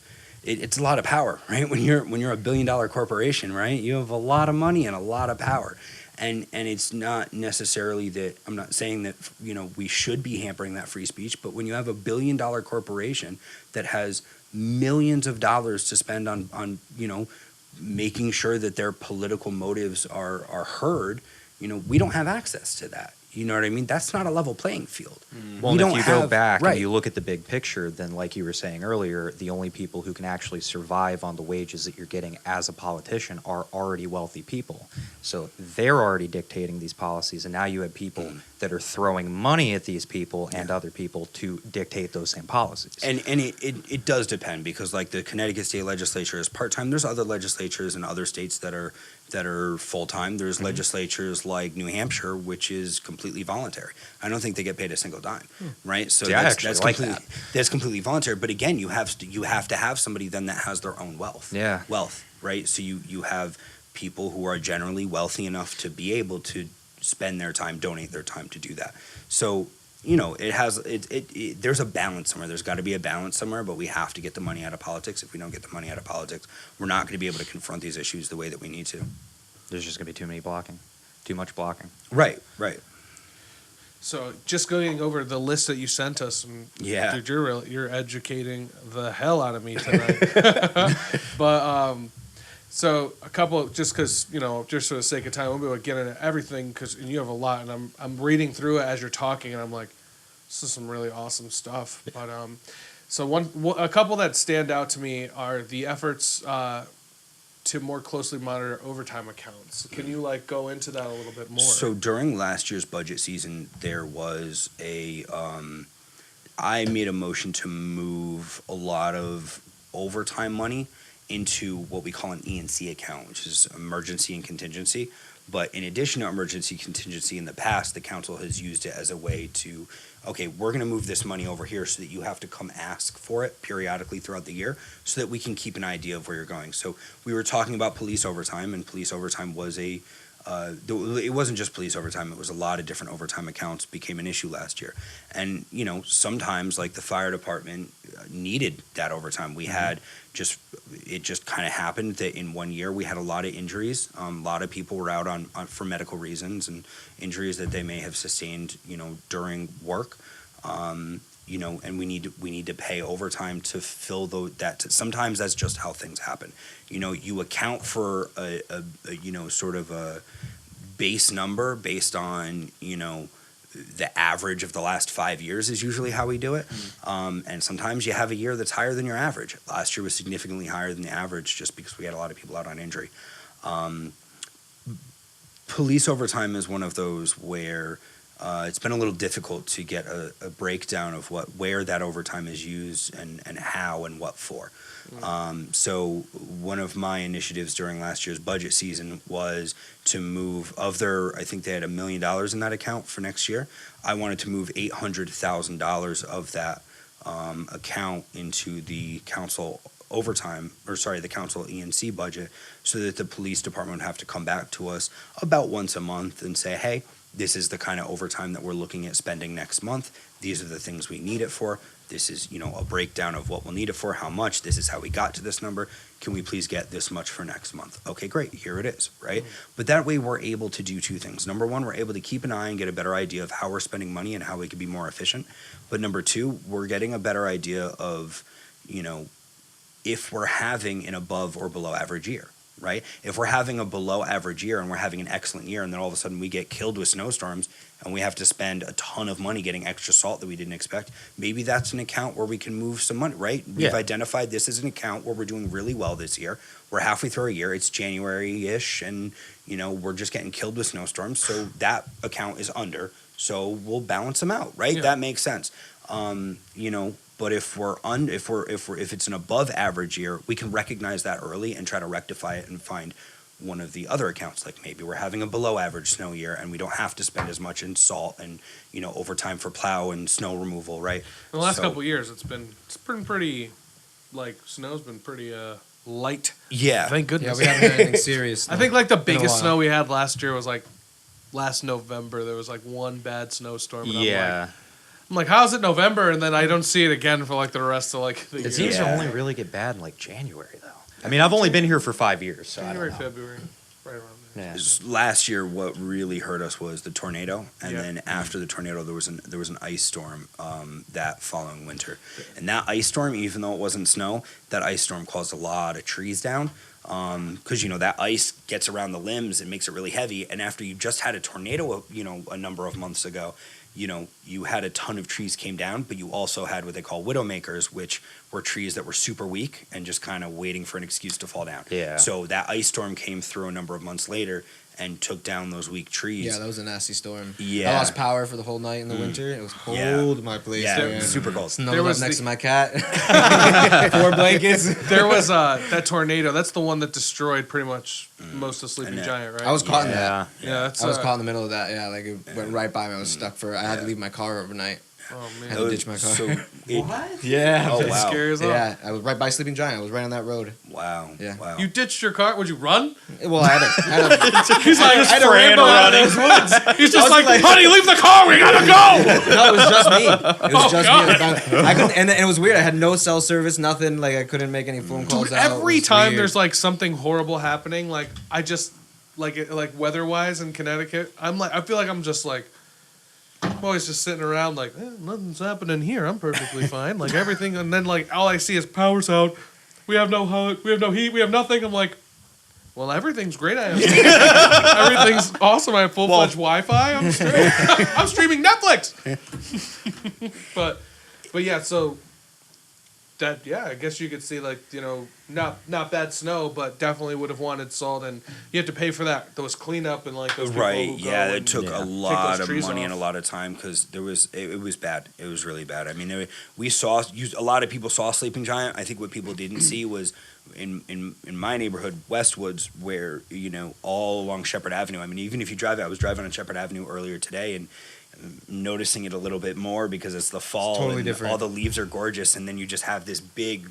You see this line that comes from like Woodbridge and then goes over to Sleeping Giant, and it cuts through this condo complex called Eaton Woods, and you used to not be able to see any of the condos, and now you can see straight through them to Sleeping Giant. It's absolutely crazy, and paying to pick those up and get those power lines back, and there was a lot of emergency services that people needed. Like there were certain people that couldn't get out of their driveways because they had trees blocking them. That's the road I was on, Shepherd Ave. I had to leave my car on Shepherd Ave. You know what, too? They got destroyed. Crazy thing is like you don't really think about that type of stuff, like until Oh, I'm used to that. I but- lived in Florida. I dealt with hurricanes I'm constantly. talking about the fact that you don't really think about how these things happen, and we've got to pay for these people to come in, and we don't understand how bad sometimes natural disasters can be because they're not broadcasted all over the news. But It costs a lot of it money. costs a A lot of money lot to of get money. these people, and then it's craziness. Like you go to somewhere like where it's like North Carolina, Georgia, like big states, a lot of room. Maybe. Oh, we dealt with a lot of flooding, and we get residual, tropical storms come up there. Savannah. I love when it's they talk about beautiful. tropical storms in Connecticut. I'm like, what are you talking about? It's nothing. It's literally nothing. They're like, we're having a nor'easter. Nor'easters. I'm like, yeah, all right, dude. It's gonna rain a little too. We had a northeaster today or whatever. Rain got a little too heavy for our liking.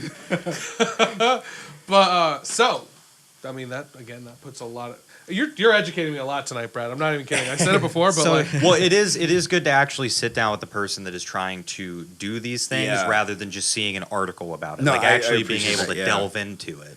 Yeah, I mean it's one of those things where it's like, yeah, it sounds like a lot, but it's one of those things where it's like over the years these things pop up, right? Mm-hmm. So like the tornado, like I had no idea anything about like FEMA and individual assistance and how do people get access to funds to, help them with things that aren't covered by insurance, right? Turns out you can't. We're working on fixing that. But that was just something, big thing. Wow. But okay. we can go back to that. We can get back into that, yeah. But my point being is that, these aren't things that you come in with the knowledge for. You need people who are willing to ask questions and figure it out and get it done and know the right channels to figure those things out. And sometimes you confront problems that you realize that there's no solution for and you have to fix it. So We have to make a solution. Right. So FEMA individual assistance was something like that. There were people who, let's say you have a regular home in Westwoods, right? Regular sized home, and then you have a huge plot of land. Now, if a tree falls and it hits an insured structure like your home or like a shed that's insured or something else on your property that's insured. car. It depends. I think that depends on your car insurance. So your car insurance will cover, the act of God that caused the total loss, right? But it won't cover the removal of the tree. And so you had individuals with large plots of land, and because they had 20 or 30 trees down, maybe I had one individual who had over a dozen trees down on her driveway. She had one of those super long driveways, trees all along both sides, and then her house was set back. So she had 20 trees down on her driveway that she had to remove, but because none of them hit an insured structure, her home insurance wouldn't pay to remove them. So, Gotta rent a. so we were able. You're out there with a chainsaw. Yeah, right. Chainsaw now. If you have one. Well, and that was the thing, So there's companies that come in and say, "We'll remove those trees for you, but it's going to cost you $20,000." I had one individual who had. Chopsaw's over here losing his mind. There I'll were be damned if those I'm in trees the fall wrong in my business. yard. Yeah, right. Yeah. Let's get some chainsaws, guys. We're done. there were even the companies that were more fairly priced. It was very, very expensive, especially at a time when more people needed it. It wasn't just in Hamden. I think Brookfield got hit by a very severe storm at the same time. Even the storm that we got hit North Haven and Woodbridge and Bethany as well. So, there were a lot of people that needed that all at once. And unfortunately, there were some companies that price gouged. And there were other companies that even with the fair pricing, they couldn't hit everybody. So that, gave way to price gouging for the other companies. So, we were able to help a certain number of people. If there were emergencies, we were able to clear people's driveways, help them get out safely. We were able to deliver a lot of people supplies like water, food if they needed it. But when we went to go find out if FEMA offered something for that, they just don't. That's Federal Emergency Management Administration. Right. They just didn't offer anything. There was no individual assistance. There's individual assistance for homes that were underinsured. So if your home was hit and you didn't have enough insurance to help you out, there was help there, but there was no help for things like that. There were people that you had to pay. I mean, I had somebody who had a quote of over $100,000 to clear the trees off of their lot. And they decided just not to do it. They just cleared the ones that they needed to get out of their driveway. Just left the other ones. I'd be like, everybody I know, if you really love me, you get here with a chainsaw. We're doing this together. Bring your trucks, everyone. We're going to have a big bonfire in my yard. And usually that works really well. I had a guy who, down the street from me, who lost a tree about a month and a half ago, 2 months ago. And we just kind of called around. We were like, who wants firewood? And eventually we were able to find somebody with a chainsaw who came over and cut it up and took it home as firewood. There you go. And then somebody else came in. They were like, I want the stump. So we just gave them the stump. Like, cool, you can have the stump. There's dudes if that's something I don't know that what you want to do with that, guess. but you can have it. There's guys I know that like they don't have heating in their house. They still do like Right. the wood I have stove. a wood stove. Yeah. I heat my house with propane because I'm not on the gas line for the town. But wood. I can save so much money heating with Exactly. wood. So like the down tree, you're just all you think in that moment is like, I gotta pay for propane. That's my heat all winter. Exactly. I'm going to get that. So we were, when it's one tree or two trees, you're able to find people who have the machinery and can come and clean it up and But take when it it's home. a dozen. When it's thousands of trees all at once on every road, and you have management crews from all over the state and even other states coming in to help. It was a lot, and we weren't able to handle it the same way. Do we offer volunteer services for that type of stuff? Yeah, I mean, well, it's not necessarily volunteers, but we have a really amazing public works department, and our public works department was on the scene in a heartbeat. We had a fire department that was doing amazing things. They have this like ATV, and there was like one instance where somebody needed water, and they were able to take the ATV and get them water until they were able to get everything cleared and help them get out. Okay, So, cool. we definitely helped people get out Yeah. who struggled, but there were people who were left to empty their savings accounts to get these trees off their driveways, and FEMA didn't offer anything for that. So we're working on trying to get that changed. So is that an oversight, or did they just not even think I about don't- that at I all? can't imagine it's an oversight. It has to be something that's a federal agency. Yes. There has to be one other time Well, somewhere. I'm not right? necessarily surprised, unfortunately. Right, but- there has to be some, dozens, when we think about the natural disasters that have happened over the last 10, 15 years, there have to be, hundreds of instances where there were issues like that. Yeah. Like, didn't hit an insured structure, but it wasn't the structure itself. So is FEMA going to come in with individual assistance? And, we're working on getting that changed. We some of our federal delegation, I know Blumenthal was here for a little bit. Rosa was here for a bit. I think Chris Murphy was here for a bit. And they went to DC. They went to DC, and they did propose legislation to make it so that FEMA could offer individual assistance like that. They weren't able to get it passed, but hopefully they'll be proposing that again, and eventually we'll get to something that can pass. It seems like getting things passed at the federal level is literally just having to say tough. it over and It's over tough. and over again. It is tough. It took me a year to get plastic bags banned in Hamden. I mean, it's that something like that took me a year. It is a slow process. I mean, and it's meant to be a slow process. It's a good thing. Right? But it was banned, not taxed. Right. So Yeah. that was. But now I hate that we're going to drop back there. I think we're already like 45 minutes in. We're dropping back to the first thing we talked about. I'm right on. Spot on. Hey, Well, I'm not, it's- hey, it's- listen. It's important. I feel like we've done this enough. Like every week, I kind of get a sense of like where are we on time. I got a couple more questions I definitely want to get to. Definitely.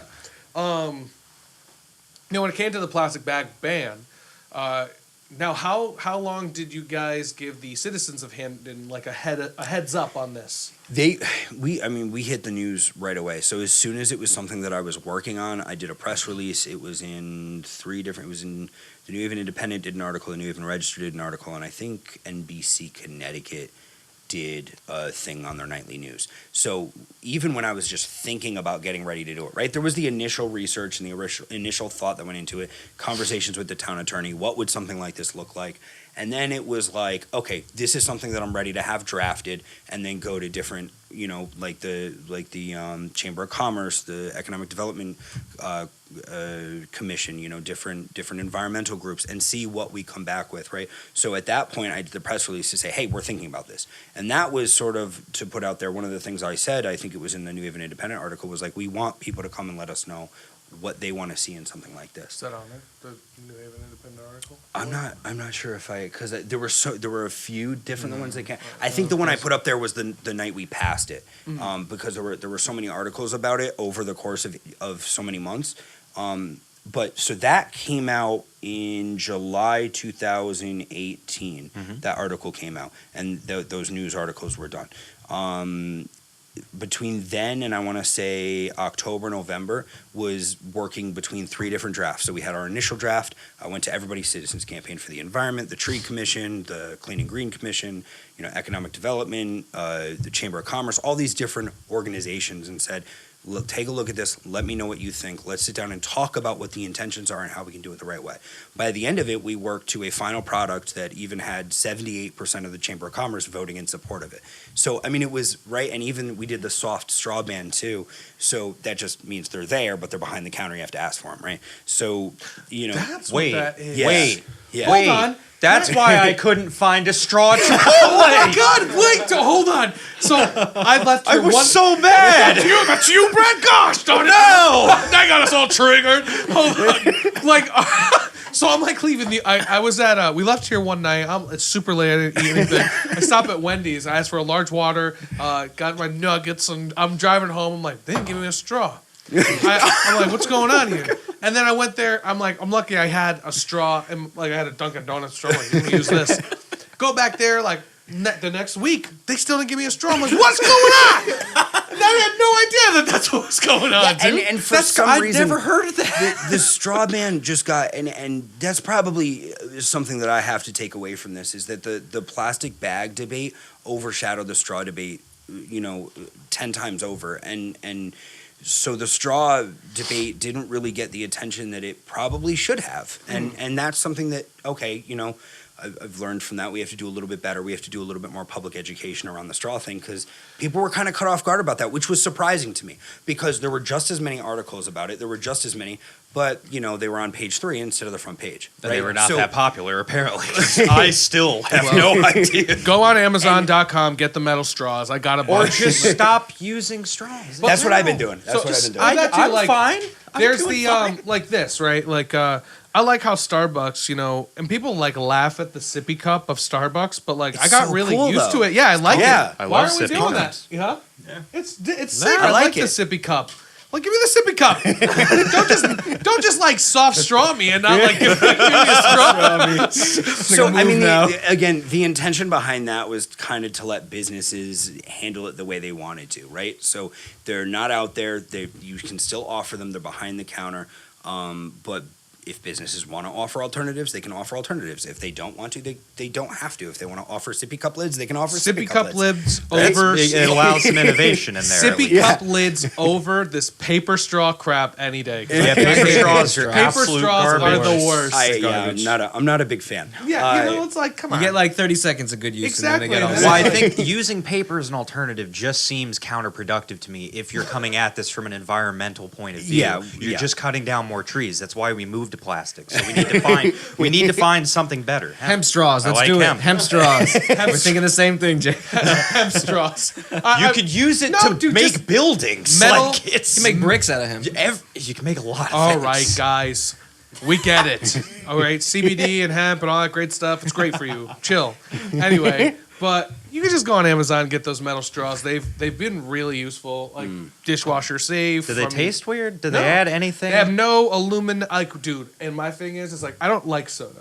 like everybody knows this. I don't drink. I'm not a big soda guy, but once in a while, if Crystal wants a soda, we'll have a soda, and we use the metal straws. And I don't have that aluminum taste, like That's good. So that's why I'm like, oh, that's perfect. Like when you're drinking it out of I don't know, you guys. I'm over here talking about toilets in the bathroom and the trash bags, and you didn't know what I was talking about then. You don't know what I'm talking about now. Metal straws are good. Next. Okay, I'll give them a try. Because, right? Yeah, dude, they're cheap. Like, Evan, I'm post-editing. Pull up metal straws on Amazon. They're pretty cheap. So I know that I've been looking through this list, and one that has been standing out I really do want to touch on is the shooting at the party in Westwoods. Mm-hmm. So I remember seeing some of that. I want to know, when we have our list of things we want to talk about, what was the big reason we have this on here? Like, what's your big push on this? So there's a couple things there, right? I mean, gun violence is certainly something that is it's a problem, right? It's a big problem in a lot of different ways. And we would talk about gun violence. We don't always talk about it in the best way, right? We talk about it in terms of mass shootings, or we talk about it in terms of specific different kinds of violence. We don't talk about it as a whole. It touches on a lot of different things, whether it's suicide, whether it's domestic violence. There's a lot of different pieces to gun violence that we don't talk about. And I included that on the list because, number one, it was a major thing that happened over the last 2 years. But number two, I think that we have an obligation to talk about gun violence and how we can, make it happen less. So just for the people that might not know, what exactly happened? There was a party in Westwoods sometime at the end of June. It was actually the same day as the fireworks because I was at the town fireworks when I got the call. Mm-hmm.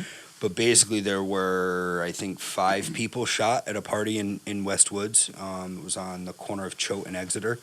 And it turns out that, initially it sounded like it might have been, some sort of mass shooting, and it was, I guess it was some sort of retaliatory shooting for something that had happened prior. I believe that had happened in New Haven. But it was a party that got out of hand. Mm-hmm. Neighbors did call, let police know that it was getting a lot out of hand. The police said, They were staying on their lawn. They weren't really doing anything wrong. It certainly was a busy party, but with like 200 people showed up.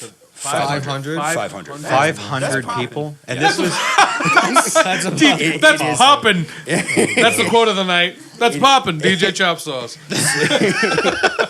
But are they promoted it on Flyers Craigslist? everywhere? They did, and that's where it became a problem. You can't be hosting a commercial party on a residential property, and that they were charging for a party that they were hosting in a residential neighborhood. Is that what makes it a commercial party? The charging in itself, or the amount of people? I mean, so here's the thing, because people ask me, they're like, how do we prevent this from happening again? Well, there's already rules in place. You can't charge for a party on a commercial property or on a residential property. Now you're holding a commercial event that you don't have a permit for in a place that's not permitted for that, right? That should be held somewhere like a venue that can host that kind of thing. If you're not charging for it, and here's the gray area, if you're not charging for it, how many people is too many in your home?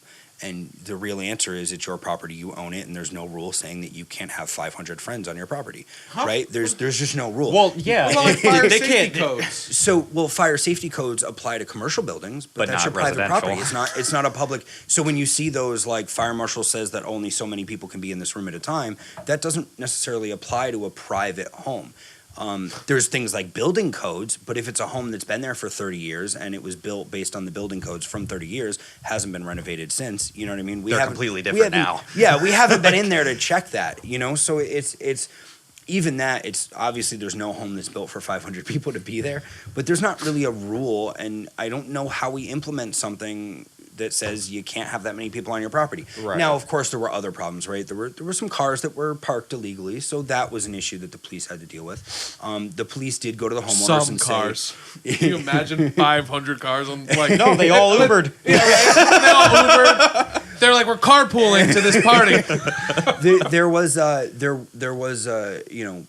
the police did go to the homeowners and say, hey, there is a noise ordinance, so if we could shut this down by 9:00, they shut it down by 8.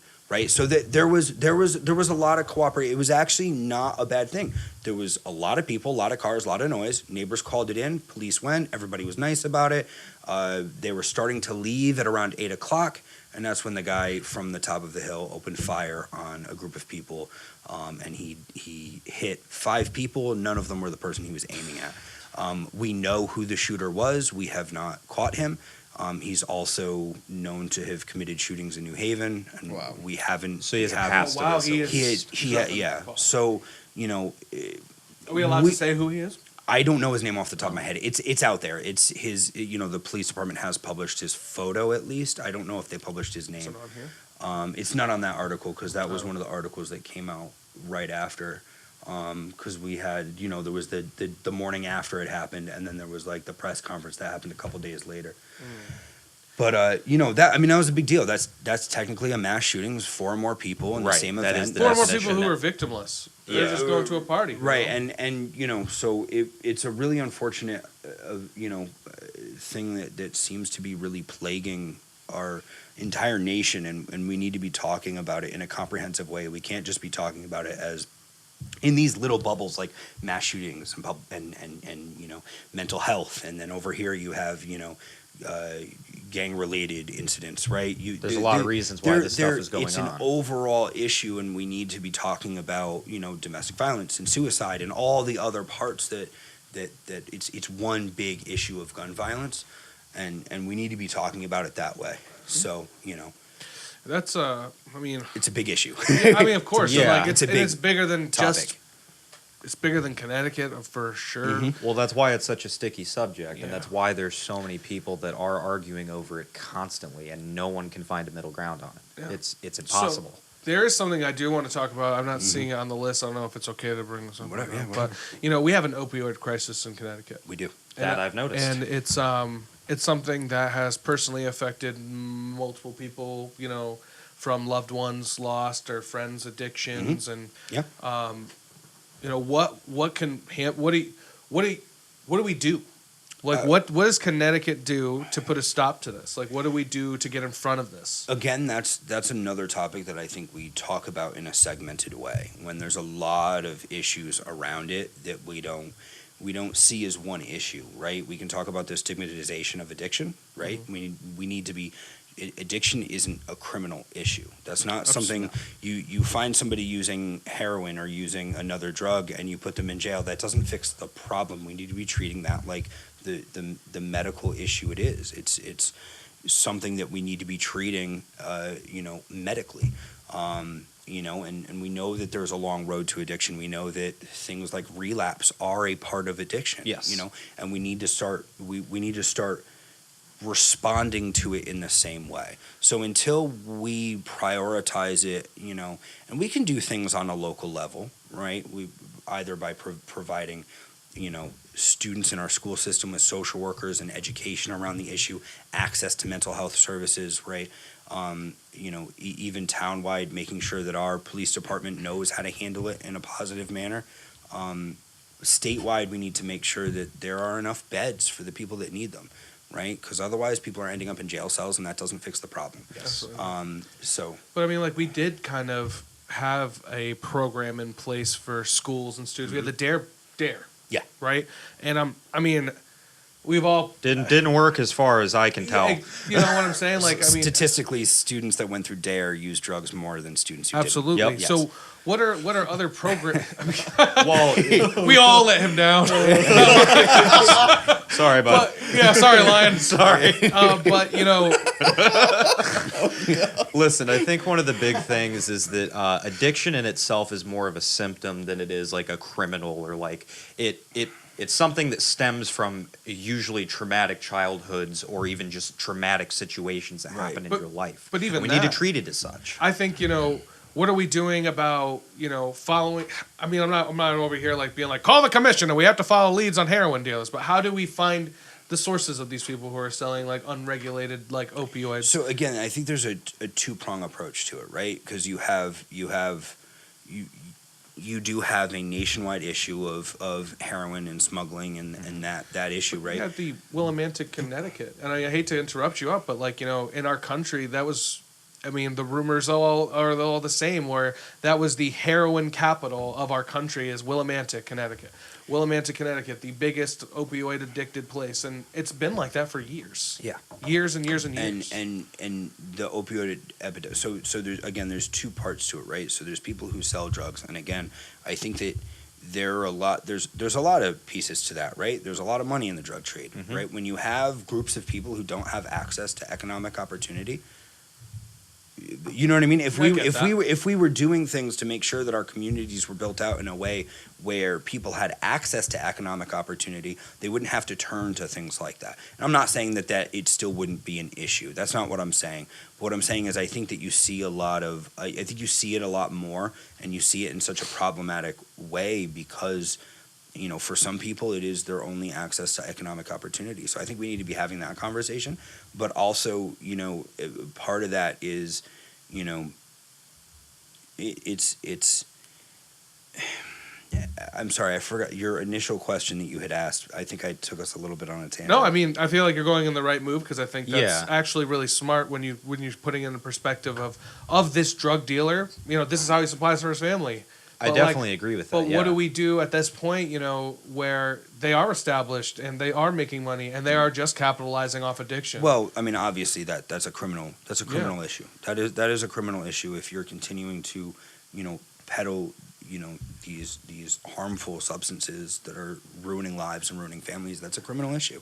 You know, and I think that was what I was going to go back to. You also have with, you know, when we're talking about communities being the most addicted, right? We have to look back at the source of where that addiction came from. Sometimes it came from, you know, a traumatic childhood. Sometimes it came from some other kind of coping mechanism.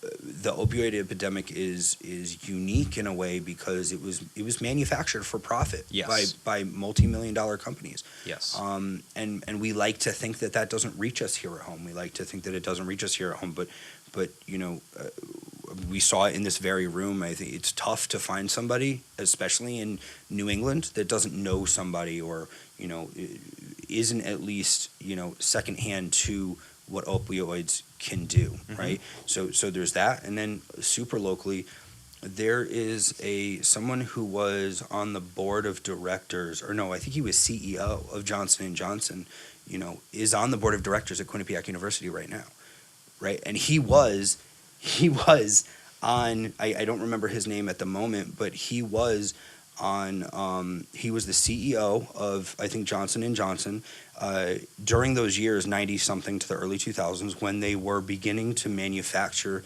what became an opioid epidemic, over prescription of opioids.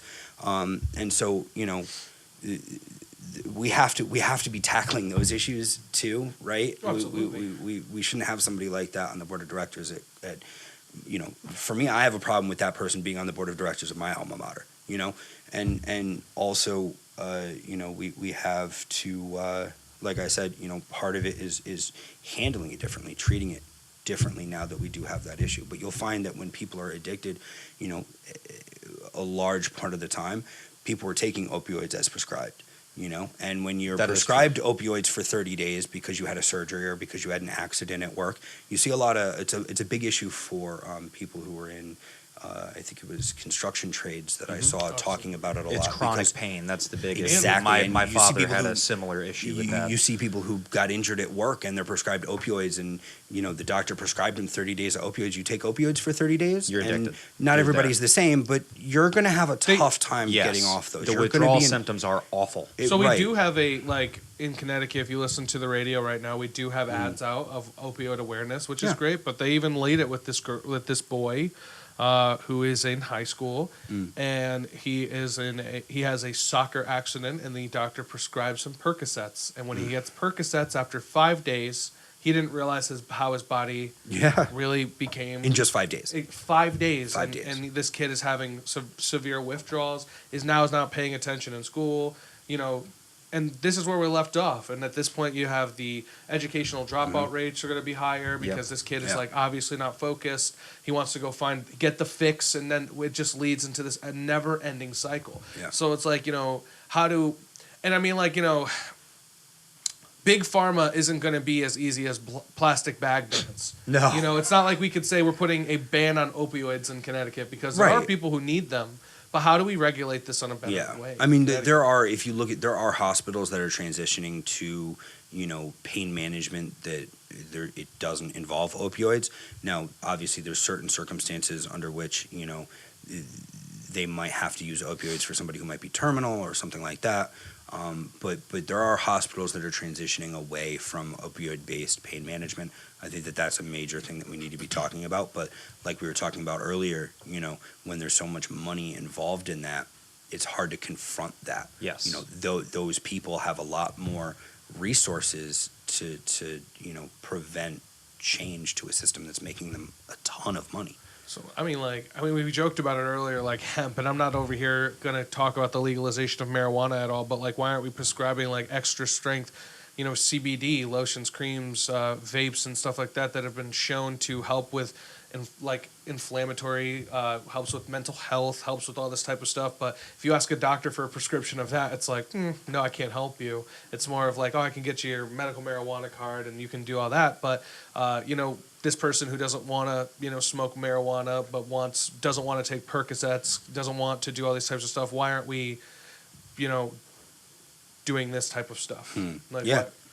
I mean, there are definitely ways that we could be, changing the way we handle pain management, and we don't have to do it with opioids. Now, obviously, there are certain circumstances where it might be necessary, but there's no reason that the way we address pain management has to be centered around opioids. We should be looking for other ways, like you mentioned, to be able to handle that. Definitely. And I think that the way that we're actually addressing drugs in general is a self-fulfilling prophecy of these people are going to keep getting arrested, which means they can't actually go get real jobs, so they keep selling drugs. The people who are doing the drugs have no motivation to stop doing the drugs because they keep getting arrested for doing the drugs. So it just seems like we're in this like cyclical process of just punishing more people that frankly don't deserve it. And like you said, I think that there's a lot of people who see that as their only viable option towards economic opportunity. And unless we're talking about being involved in communities that have been affected most by the drug trade, right? And talking to those kids, making sure that we're educating them in a way, but not just educating them in that way, but making sure that they are educated for jobs, making sure that they have economic opportunity by the time they graduate high school or higher ed, right? Making sure that they have economic opportunity in their communities where they live. We're gonna see people looking towards more problematic methods of economic opportunity. Right. So I think that's a large piece of it, and then the other part, like you said, it's not a criminal justice. Addiction is not a criminal justice issue. Addiction is something that we need to see as what it is. It's an illness. Yeah, absolutely. We need to treat exactly. Well, we're ending it on a really bleak note. But you know what? At the end of the day, this is very important. We need to. Our viewers, our community needs to know this type of stuff, and they need to know that we have people who are running for local government who have like our best interests at heart. And it seems, Brad, like you have most of our best interests at heart. So I appreciate that. November 5th. Get out there. November 5th. Pay attention. If you're a Hamden resident, man, make sure you're out there voting. Get Brad. You're going back in. Are you getting reelected? Reelected. I'm running for townwide instead of just one district that I've represented for the last 2 years, but it's still town council. Get him in there, yo. He has so many great ideas. You got my vote. I'm not even from Hamden. I'm trying to get out here. Brad makes it as the person who's trying to do something. I might have to get a little apartment out here. Pay attention to your local I am politics. a Hamden business owner. The people who own this building are Hamden business owners. Yeah. And, it seems that you have a good idea of what we're trying to do to not only help our residents, but also make sure that businesses are being able to grow and prosper in this city as well. Yeah. But November 5th, get out there. He's your man. He has a great million policies I wish we could have gotten to, but just the little things that we got to touch on in our hour. I have a whole new perspective on local government and a really great perspective on you, Brad. So Thank you. Definitely. I appreciate it. Yeah, no, I appreciate the opportunity. This is Of course, awesome. man. We'll tag you out. Tag anything you have to do. Plug all your stuff. You Yeah. know, send it off, man. All right, cool. So, I don't know about other states. I know for Connecticut, every town except for 2 is having election day on November 5th. So no matter where you're from, this is an opportunity to change the way that things operate. If you don't like the people that are your options, it's your opportunity to run in 2 years. And it may seem like something that's not accessible, but running for office is accessible to anybody who has the will to get out there, knock on doors, make the phone calls, and ask their neighbors for their support. And we need to see more people getting involved, or we're going to see the same stuff. That's my plug. There's your plug. Well, guys, we can't change the world, but we need to start changing our community. And with that being said, y'all have a great night. Peace. Beautiful.